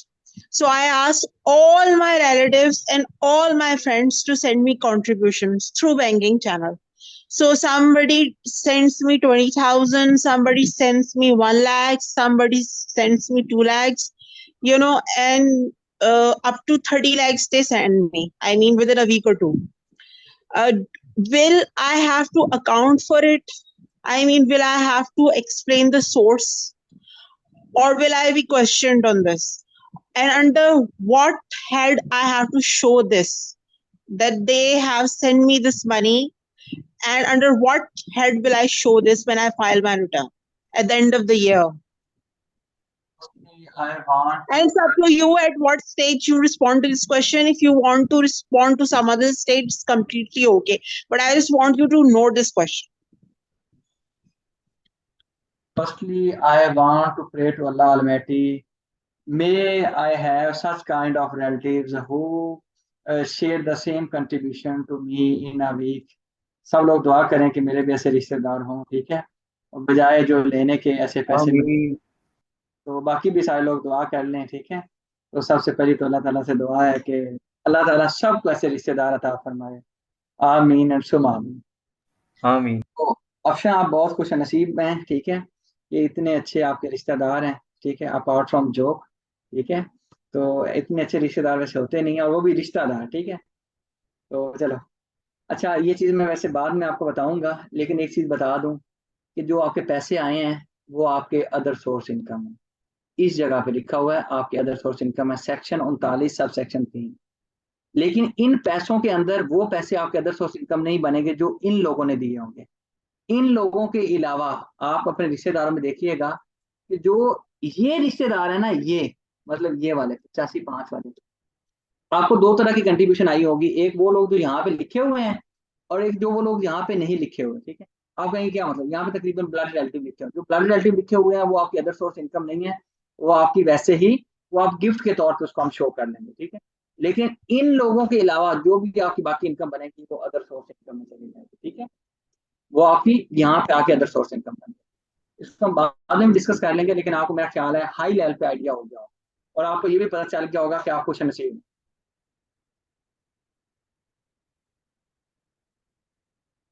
Afsha, I believe your question is addressed.